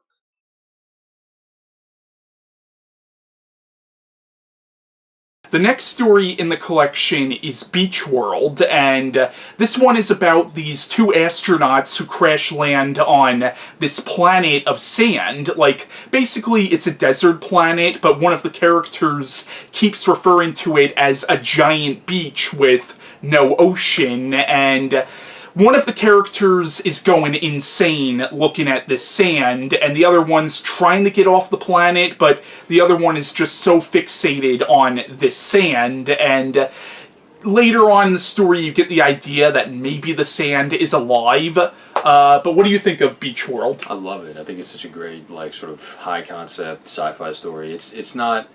You could call it a horror story, but I personally consider it horror because I actually thought it was pretty creepy, honestly. Towards the end, for sure. Yeah. But honestly, the whole thing too, just the idea of going insane, like it felt like psychological horror in a lot of ways. I'd say it's kind of like a flip to the Jaunt, whereas like the Jaunt was like a sci-fi story that focused on the horror. This is a sci-fi story that focuses more on the sci-fi, but still has that horror bent.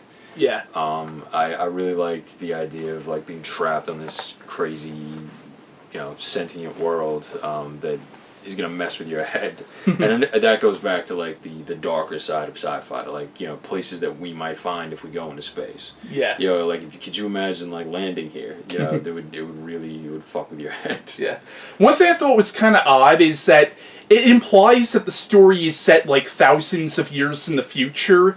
But I thought it was kind of odd that the 2 main characters are making references to going to the beach when they were a kid, and it's like, I don't know if, like, it's just kind of weird to me to imagine that 8,000 years in the future will still be, like, going to the beach in the same, because it seems like these seem like 2 characters from the 20th century or the 21st century, thousands of years in the future. It just seems odd to me that we would still be living life on Earth like that, like we are now, all those years in the future. Mm-hmm. And what gives you the implication that this is thousands of years in the future is the fact that there's a lot of Beach Boys references, and one of the characters references how the Beach Boys have been dead for 8,000 years.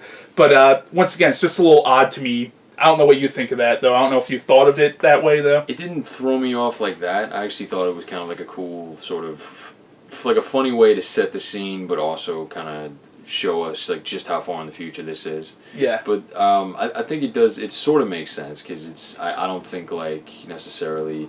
It's not like the Beach Boys are like as big as they used to be, but I mean they would still be. Depends on how much pop culture changes since then, though. Right. It's actually, Stephen King hints at a much larger world in this story with, like, the space pirates who show up at the end of the story, so this is almost like a world that I would almost like to see Stephen King revisit again in some way. For sure, yeah. It makes me kind of sad that he never wrote, like, more outside the horror genre, Yeah. Beach World would be a really cool expansion to do. I did hear that they were thinking about doing a TV show. Oh, really? That'd be awesome. Yeah. Here are Mark's thoughts on Beach World. The next story is called Beach World, which is another of his science fiction type stories. I thought this was a decent story. It was an entertaining story. It's, to me, not one of the more memorable stories in the collection. Not one that really stands out to me.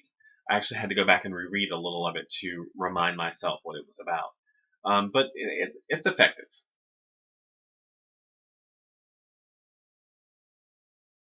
The next story in the collection is titled The Reaper's Image. What do you think of this story? I like it. This is kind of, it goes back to sort of the monkey and the man that would not shake hands. It's like sort of this like central horror idea that he just sort of runs with, the idea of like a haunted mirror. Yeah. And it's one that you kind of, you keep seeing pop up in horror stories. Like the most recent one I think was Oculus. Okay. And then there were a bunch of two Goosebump books actually that did, like haunted mirrors and stuff like that. Basically, the story is about, it's set at a museum, and it's about this guy who's going to inspect this mirror, and the mirror's like from the what's the word I'm looking for? Elizabethan. Yeah, Elizabethan era, and basically the mirror is haunted by the Grim Reaper himself, and if you see the Grim Reaper in the mirror, he will come for you.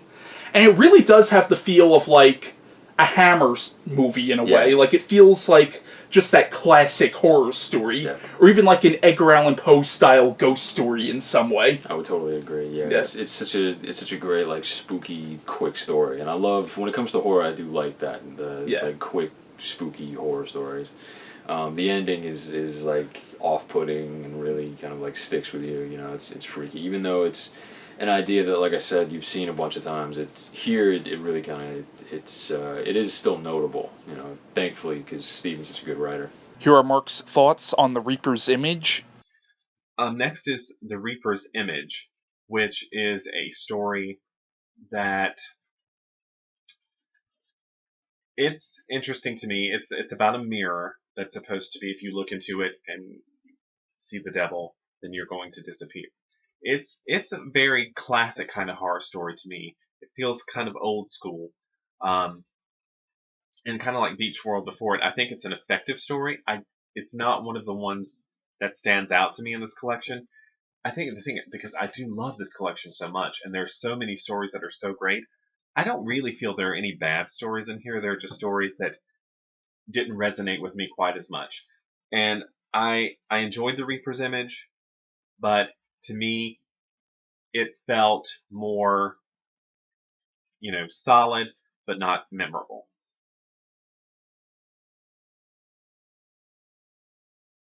So the next story is called Nona, and it's about this drifter who basically comes to this diner at night, and all this awkward shit happens. He almost gets in a fight, stuff like that, but he runs into this really alluring woman named Nona, who basically he just sort of runs off with and has like this whole like fun, crazy night, and eventually that culminates in some very dark, twisted shit happening. You're saying murder is fun?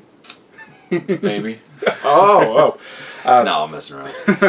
But it's interesting for me because it's another love story essentially, but it's a love story, but it's a fucked up love story. Exactly, it's like a total sort of 50-degree from 180-degree from where we were with Mrs. Todd Shorka, where that was like a sweet sentimental love story. This is like more of like a psychological, supernatural, like dark love story. Yeah, but I like how it's very much the unreliable narrator, because the whole thing's told from the point of view of this guy while he's in jail writing this all down, so for all you know, maybe Nona never actually existed. It could have all been in his head, or maybe she did, and if she did exist, there's definitely the implication that she's some kind of succubus or something. For sure. At least that's the implication I got.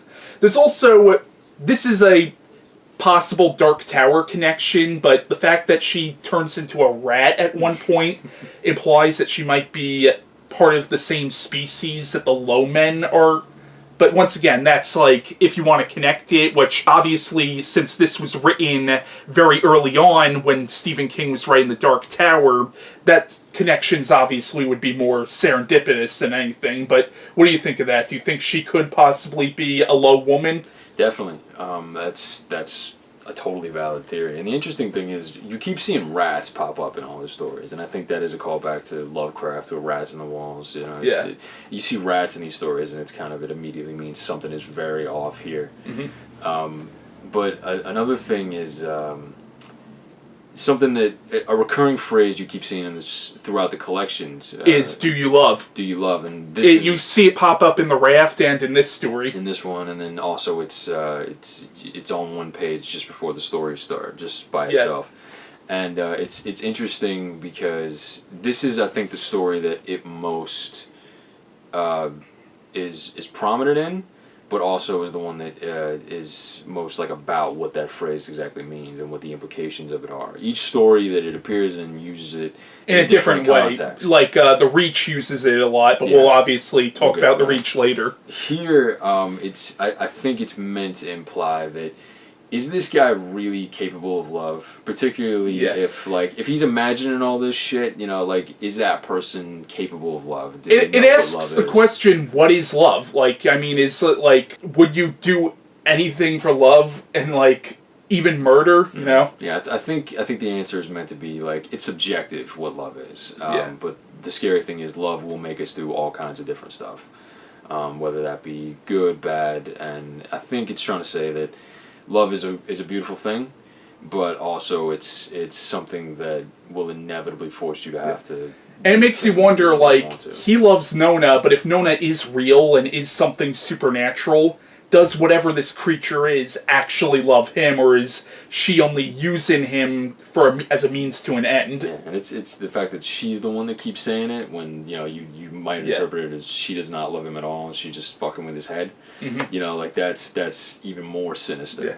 And I want to point out that the main character, while he is a villain in some ways because he does commit murders for this woman, he's still sympathetic, especially when it gets into his backstory, how his parents died and all that, and even the ending is actually kind of heartbreaking, where he's in the tomb of his parents and stuff. It's dark. Yeah. Now, I do want to point out that this story is kind of a Castle Rock story. It's set in a town, right next to Castle Rock, but there's a lot of references to Castle Rock, and also there are a lot of references to Stephen King's novella, The Body. For example, Ace Murnell, is that how he says his last name? Ace Morell. Morell, okay. He shows up in this story in flashbacks, and Ace Morell would go on to be a character in Stephen King's novel Needful Things. Wasn't he a secondary antagonist in that novel or something? That's right, and Pop Morell, who I think was either his father or his uncle, is in a story called The Sundog from 4 Past Midnight, which is a really good story. And also, the character of Vern from The Body also shows up in this story as well. Yeah. So this is one of those ancillary Castle Rock stories, kind of like the Sundog was. That was almost like the epilogue to the Castle Rock run. So yeah, it's definitely, you could totally consider it part of that lexicon. I hope eventually, honestly, they put out a big collection that has all the Castle Rock stories in it. That would be interesting. That'd be awesome, especially with that TV show coming out. This is the time to do that. Here are Mark's thoughts on Nona. The next is called Nona. It's a good story. It sort of, to me, it sort of explores this idea of obsessive love. When you're so obsessed with someone, you'll do anything for them, even if, and people say that all the time, I love you so much, I'll do anything for you. But, that could have a darker, more negative context as well. And I do like the exploration of that in this story.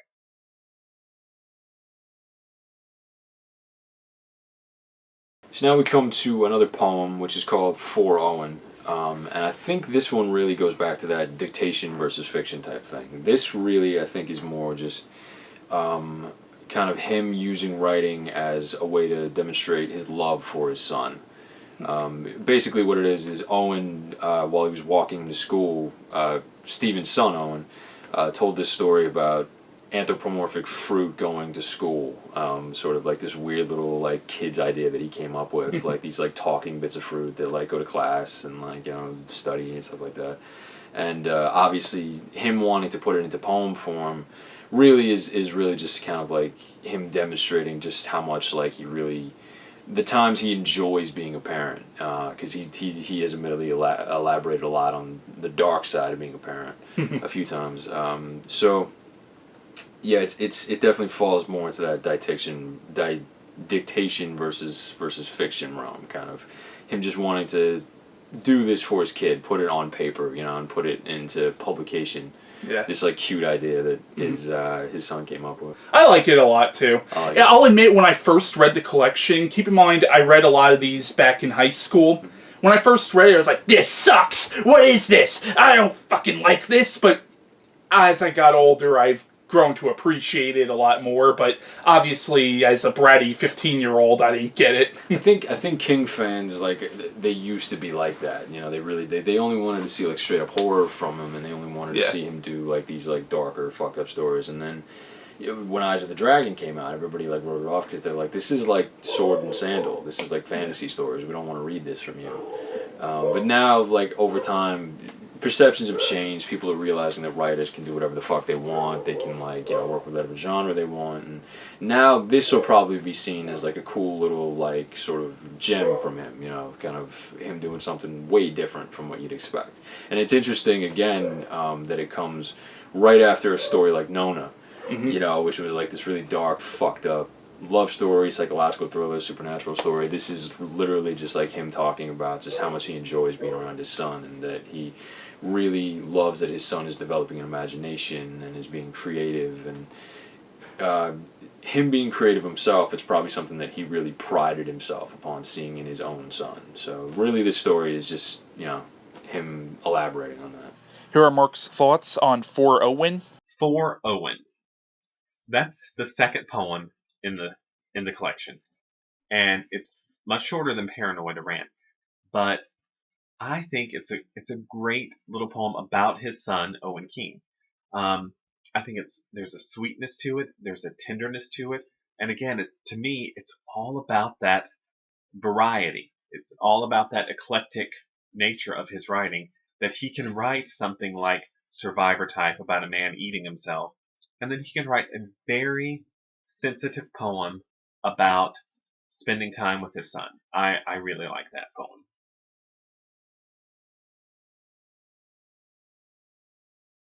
The next story in the collection is Survivor Type, which I think is definitely one of the most fucked up stories Stephen King has ever written. But what do you think of Survivor Type? I really love Survivor Type because it's a very different take on that, like, classic Castaway story, like, Lord of the Flies, Robinson Crusoe, Castaway, obviously. It's because those stories are really all about kind of like finding it within yourself to really, like, make it and survive and find resolve within yourself. This is that put in a very darker context. Was the kind of I wonder now, if I think about it, maybe it's more of the idea, like, what if, like, that person who got stranded was an asshole?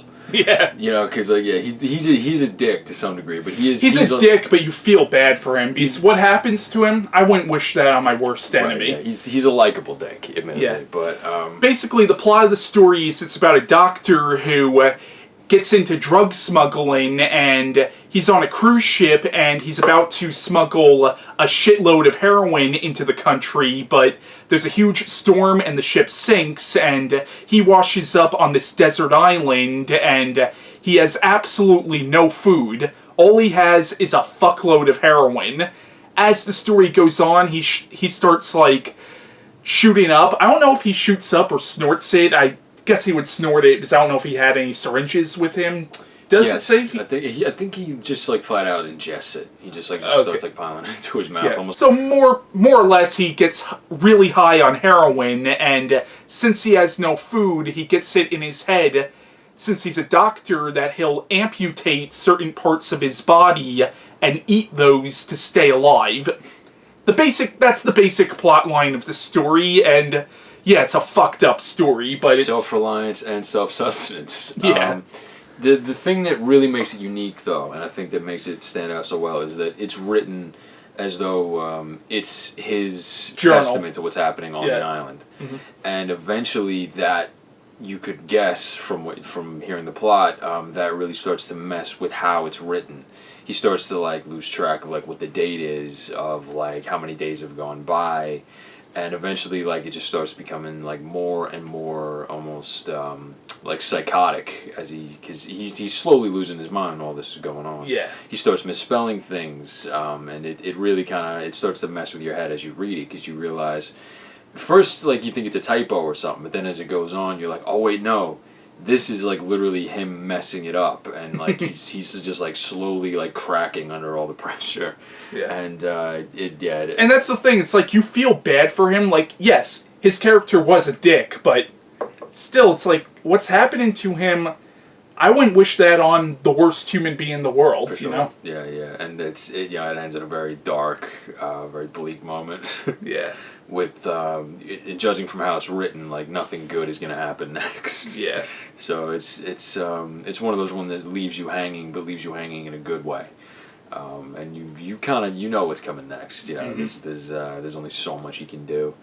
But it's a great story. Yeah, I really love the format of it, sort of. And I love just how kind of it's not afraid to be grisly. You know. Here is Mark's review of Survivor Type. The next story is Survivor Type, which is kind of classic King. I think a lot of people know this story. I've seen a lot of interviews with King, and he has brought this story up a lot. Grisly, but very effective, very gripping. I mean, sometimes it almost makes you want to turn the stomach, but not in a way where I feel like it's just about the gross out. He's mentioned this story specifically when he talks about how sometimes he'll just go for the gross out. But I don't think this story is just about that. It is gripping, it is suspenseful, it is an original idea that he did very well.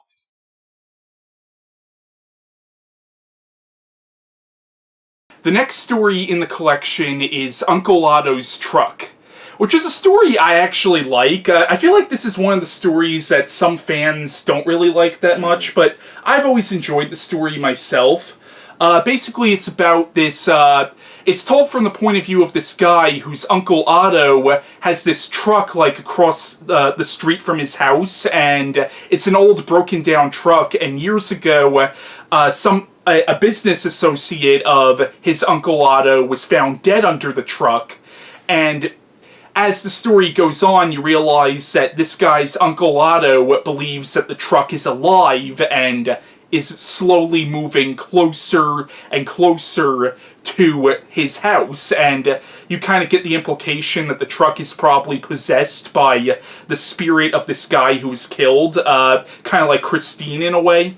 But what do you think of Uncle Otto's Truck? I think it's really cool. I think it's sort of an idea that most people would write off as silly, but is done in a way that is off-putting and is it is frightening. Yeah. The thing that my immediate theory when I read this was that it's actually something similar to the monkey, because like it moves in a way that we can't quite perceive. Yeah. And it's gonna take people out like regardless. So it's sort of in the same vein, but just instead of a simple monkey now it's a truck. It's really cool, and I love the ending. Now, this is also a Castle Rock story. Now, there are no overt references to the other Castle Rock stories that Stephen King has written, but I think it stands to reason that this is in the same continuity as a lot of the other stories that Stephen King has written that take place in this town, and probably in the same continuity as the other Castle Rock stories in this book, like Mrs. Todd Shortcut and Nona. But it definitely seems like Stephen King has a thing for stories about living cars or trucks. Yeah, I mean, look at Christine or the short story Trucks that he wrote in Night Shift. From a Buick 8. Yeah, it's something that just keeps popping up, and I don't know if it's necessarily a fixation of his. I'm sure he is like a car guy. I think it's more just it's a very unique idea that he keeps coming back to because it provides him a cool avenue for storytelling and for like exploring themes and stuff like that. From a Buick 8 was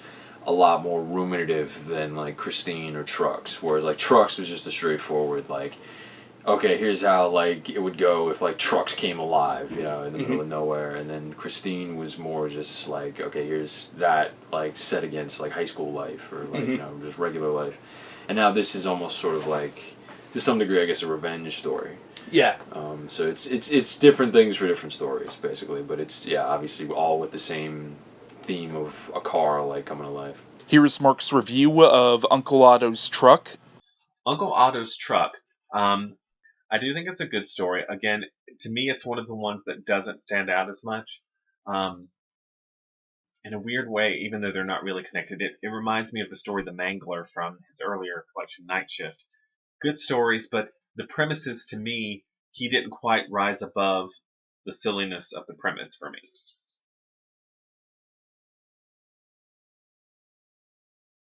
Now, the next two stories in the collection, which we're going to talk about simultaneously, are the Milkman Stories. Both of these stories were excised chapters from a novel that Stephen King was working on that he just never published for some reason, but he decided to take two of the chapters from that book and publish them as stories in this collection. And the first one, which is called Morning Deliveries, is about this psychotic milkman who is like playing these pranks on his customers, but they're the kind of pranks that you know will eventually lead to death. Yeah. And then the second one is sort of about, like, it's told from the point of view of somebody who knows the titular character, but I really don't want to give too much away about that, but it's basically just something told from the point of view of somebody else, but in the same world, basically. The great thing about it is it really feels like you're getting two slices of a bigger story that obviously you're never going to be able to read, which is kind of a shame because it's cool how the two of them sort of interweave. It is, but I do like the first Milkman story. The second one, I'm like, on, it's okay.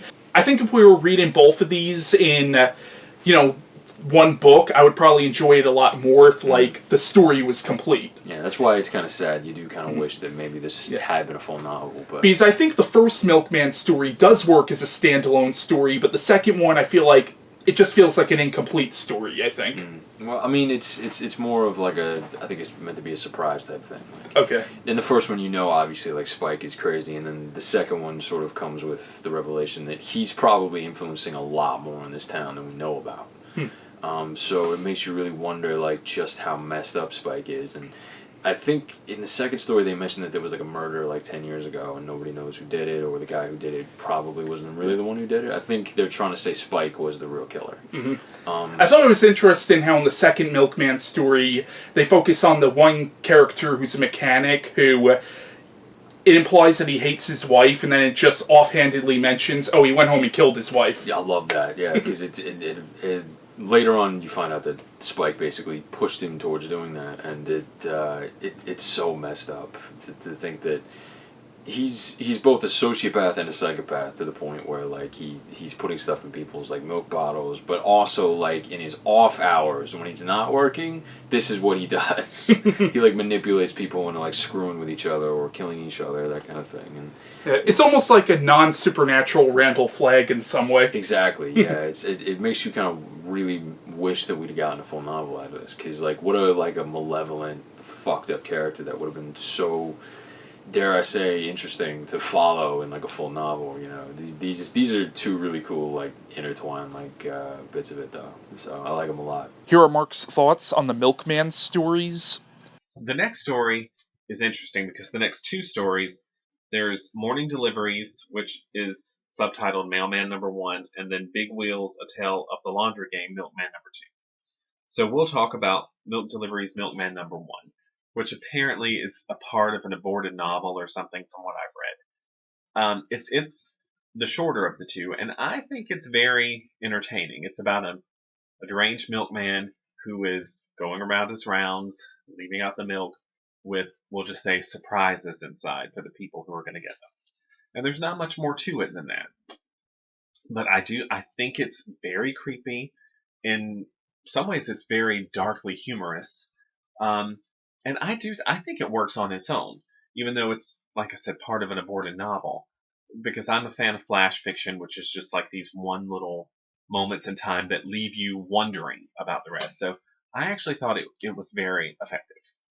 Now, the next one, the Big Wheels, A Tale of the Laundry Game, it's longer. In some ways, I found it more confusing. And it has to do with, the milkman of the original one sort of makes an appearance, but the focus isn't really on that as much. I found that story confusing. It's not one of my favorites. It's not one I often go back and reread. Maybe I should give it another chance and see if I can ferret it out. I'll be interesting to hear what Christian's thoughts on it are, and then maybe he can help me make heads or tails of it.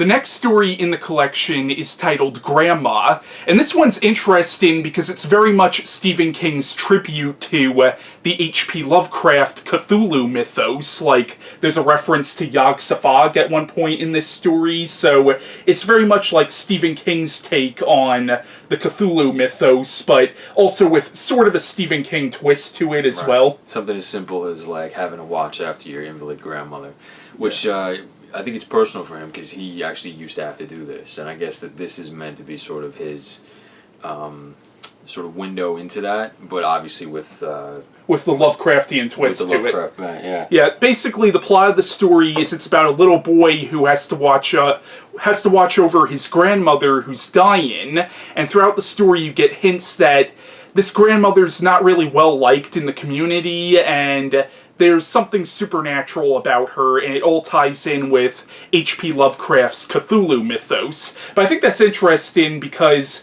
this is still very much set within Stephen King's mythos, but he references the Cthulhu mythos as well. Like, it's almost like a crossover between Lovecraft's mythology and Stephen King's mythology. Which you think would be like a monumental event, but no, really it's like this smaller personal story about like this kid who's just like freaked out to be around his grandmother. Yeah.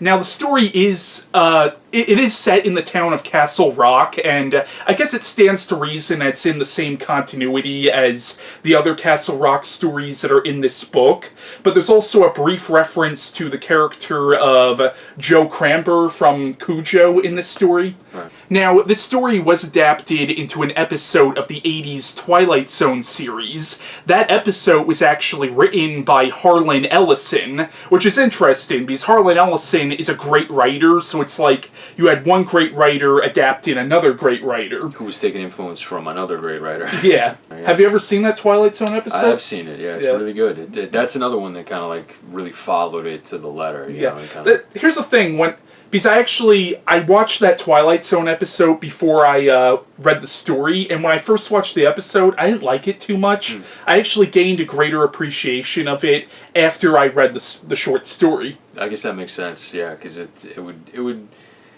that kind of happens with a lot of adaptations. Like, you kind of see one that was based off a book or something, you're not really into it, and then you go read the book, and you're like, okay, the insight that this gave me really made me appreciate the story more. So it's not weird. That makes a lot of sense, and especially I do think the ending, the way they do the ending in the book, is better. Just because it's from his perspective rather than like you looking at him. Yeah. So it gives you like a better idea of like, you know, what's going to happen next, or like how he's assessing what's going on, that kind of thing. Now, there was a 2014 film adaptation of this short story called Mercy. I've never seen the movie myself. You haven't seen it? No. Yeah, I know the kid who plays Carl on The Walking Dead is in the movie, but I don't know how it is, and I heard it's only loosely based on the short story, which I can imagine since it's only a short story and that's a full-length movie. I imagine they probably added a lot of stuff to it. But once again, neither one of us have seen the movie, so we really can't comment too much on it. It's like a micro-budget indie movie, though, so it never really got wide play anywhere. It was just like one of those direct-to-video, like, you know, something you might catch at Redbox type thing. So check it out if you're interested. I'm sure, like, Carl, kid's a good actor, so he probably makes it worthwhile. But yeah, we haven't seen it, so judge it for yourself. Here's Mark's thoughts on Grandma. Grandma is a story that also was adapted for one of those Twilight Zone or Tales from the Dark Side. To me, it's also a very classic kind of horror story. I think it's creepy. I think it's effective. Again, not necessarily one of the ones that stands out to me as much. I do think it's creepy because when I was a kid, honestly, there were some older people in my family that I found kind of scary to be around. And being alone with someone, I mean, I never was in this situation, but being alone with someone that you think may die, like, that could be, I can imagine, that is truly frightening. So I do think it has some elements that do elevate it. So I do recommend that story.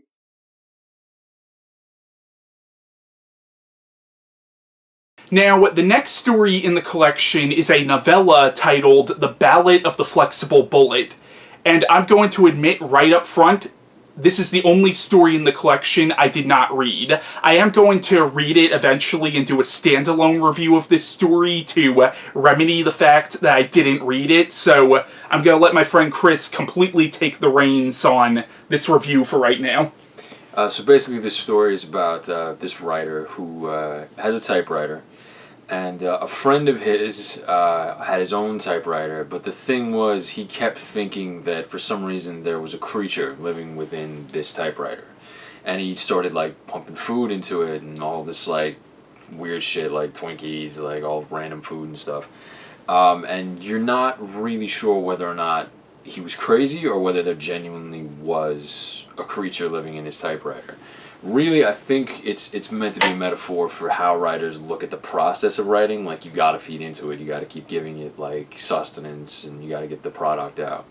The idea of the flexible bullet, the title itself, it's meant to be a metaphor for insanity.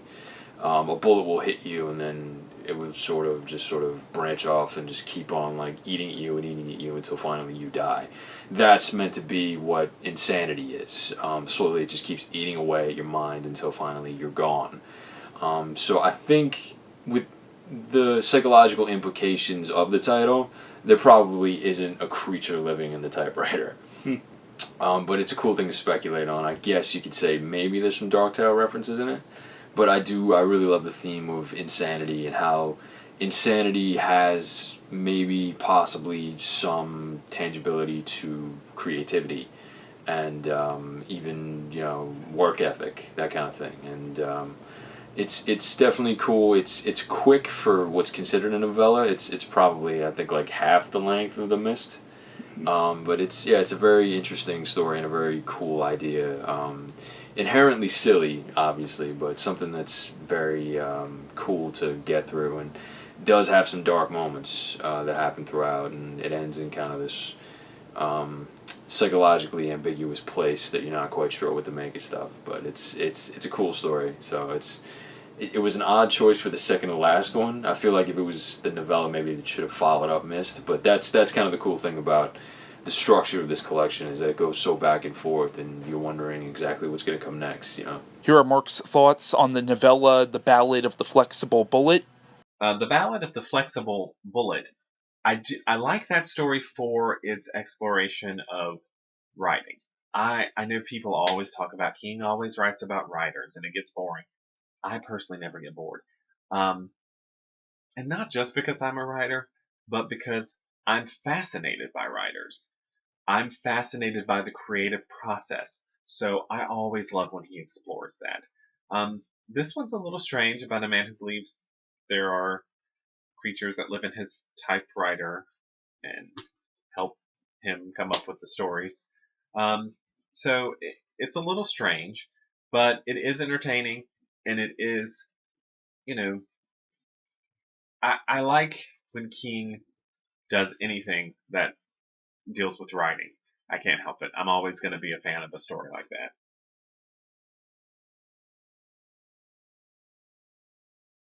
And the final story in the collection is titled The Reach, which I thought was a great story. Now, it's not a horror story, but there are supernatural elements in the story. Basically, it's about an old woman who's lived on this island all her life, and it turns out that she's dying of cancer, and basically she starts seeing the ghosts of people that she knew who have died in the past, and they're basically telling her to come over to the other side of the bay, because basically it's the winter and the entire bay between her island and like the mainland is frozen over, and it's called the Reach, and they're saying, hey, walk over, and you kind of get the idea that maybe across the Reach will be heaven, and this is essentially the spirits of her loved ones beckoning her to heaven, if you want to interpret it that way, because the supernatural elements in the story could be interpreted as actually supernatural, or maybe just in her head, but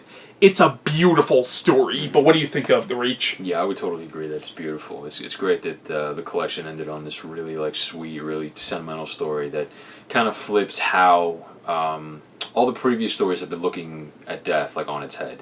You look at the Reaper's image, whereas like death is like something that's coming for us all and is over our shoulder. Here, death is almost something to be welcomed. You know, after like a long, enjoyable and good life. You know, because the implication would be that you're going to go you're going to go to a place where like all your loved ones are, and you're going to be with them for eternity and stuff. And for a story that is all about essentially the death of an old woman, it's very nice and very very sweet. It reminded me a little bit of The Green Mile in some sense. Oh yeah. Because both stories do deal with this whole idea of dealing with death. But at the same time, I feel like the ending of The Green Mile was a little darker than what's here, though. But I feel like thematically the two stories could go together in some way. Yeah, definitely. Yeah. This obviously won't. Actually, no. Now I think about it, both will kind of affect you pretty equally, just in different ways. That was more like a gut punch. This is more like just it's sweet. It's nice to kind of see her story just sort of as she goes off into the afterlife. And here's Mark's review of The Reach. And the story ends with a story called The Reach. And I think it's a great story to end this collection with, because it is not only, readable and emotionally it gets an emotional reaction out of you, but I mean, it's kind of a beautiful story. It's an interesting story. It's a story that you can't put down, but it also works on a metaphorical level, sort of a metaphor for death, for accepting death, for going on to what is beyond this world. And I think he does it in a way that is almost poetic and actually rather just beautiful. So yeah, I think it was a smart decision to end with that story. Now, before we end this review, I wanted to give my top 5 stories from the collection, and Chris here has made his top 5, and then we're going to cut to my friend Mark Allan Gunnells, and he's going to give his top 5 stories from the collection. But my top 5 stories are The Mist, The Raft, The Monkey, Survivor Type, and The Jaunt, with The Reach as an honorable mention. But what are your top 5? My honorable mention is going to be Mrs. Todd's Shortcut right out of the gate. My top 5 in ascending order is Here There Be Tygers, Nona, The Wedding Gig, Beach World, and The Jaunt. Now, Christian asked me to pick my 5 favorite stories out of the table of contents. And so I am going to do that. And I decided not to make out a list beforehand. I'm just going to look at the table of contents, and I'm going to pick the 5 that I find the most memorable. And of course, number 1, I'm going to pick The Mist. Because as I said, I think it's one of the best novellas that I've ever read. Just hands down. So Mist, definitely right there at the top. Number 2, I'm going to pick The Jaunt. Again, I don't think people talk about this one enough. It is just an amazing story with an ending that is going to get you, I guarantee. So that's my number 2. Then I'm going to pick The Raft. I think The Raft is, like I said, it's classic King. It's a very interesting story and exciting story, and I just like it.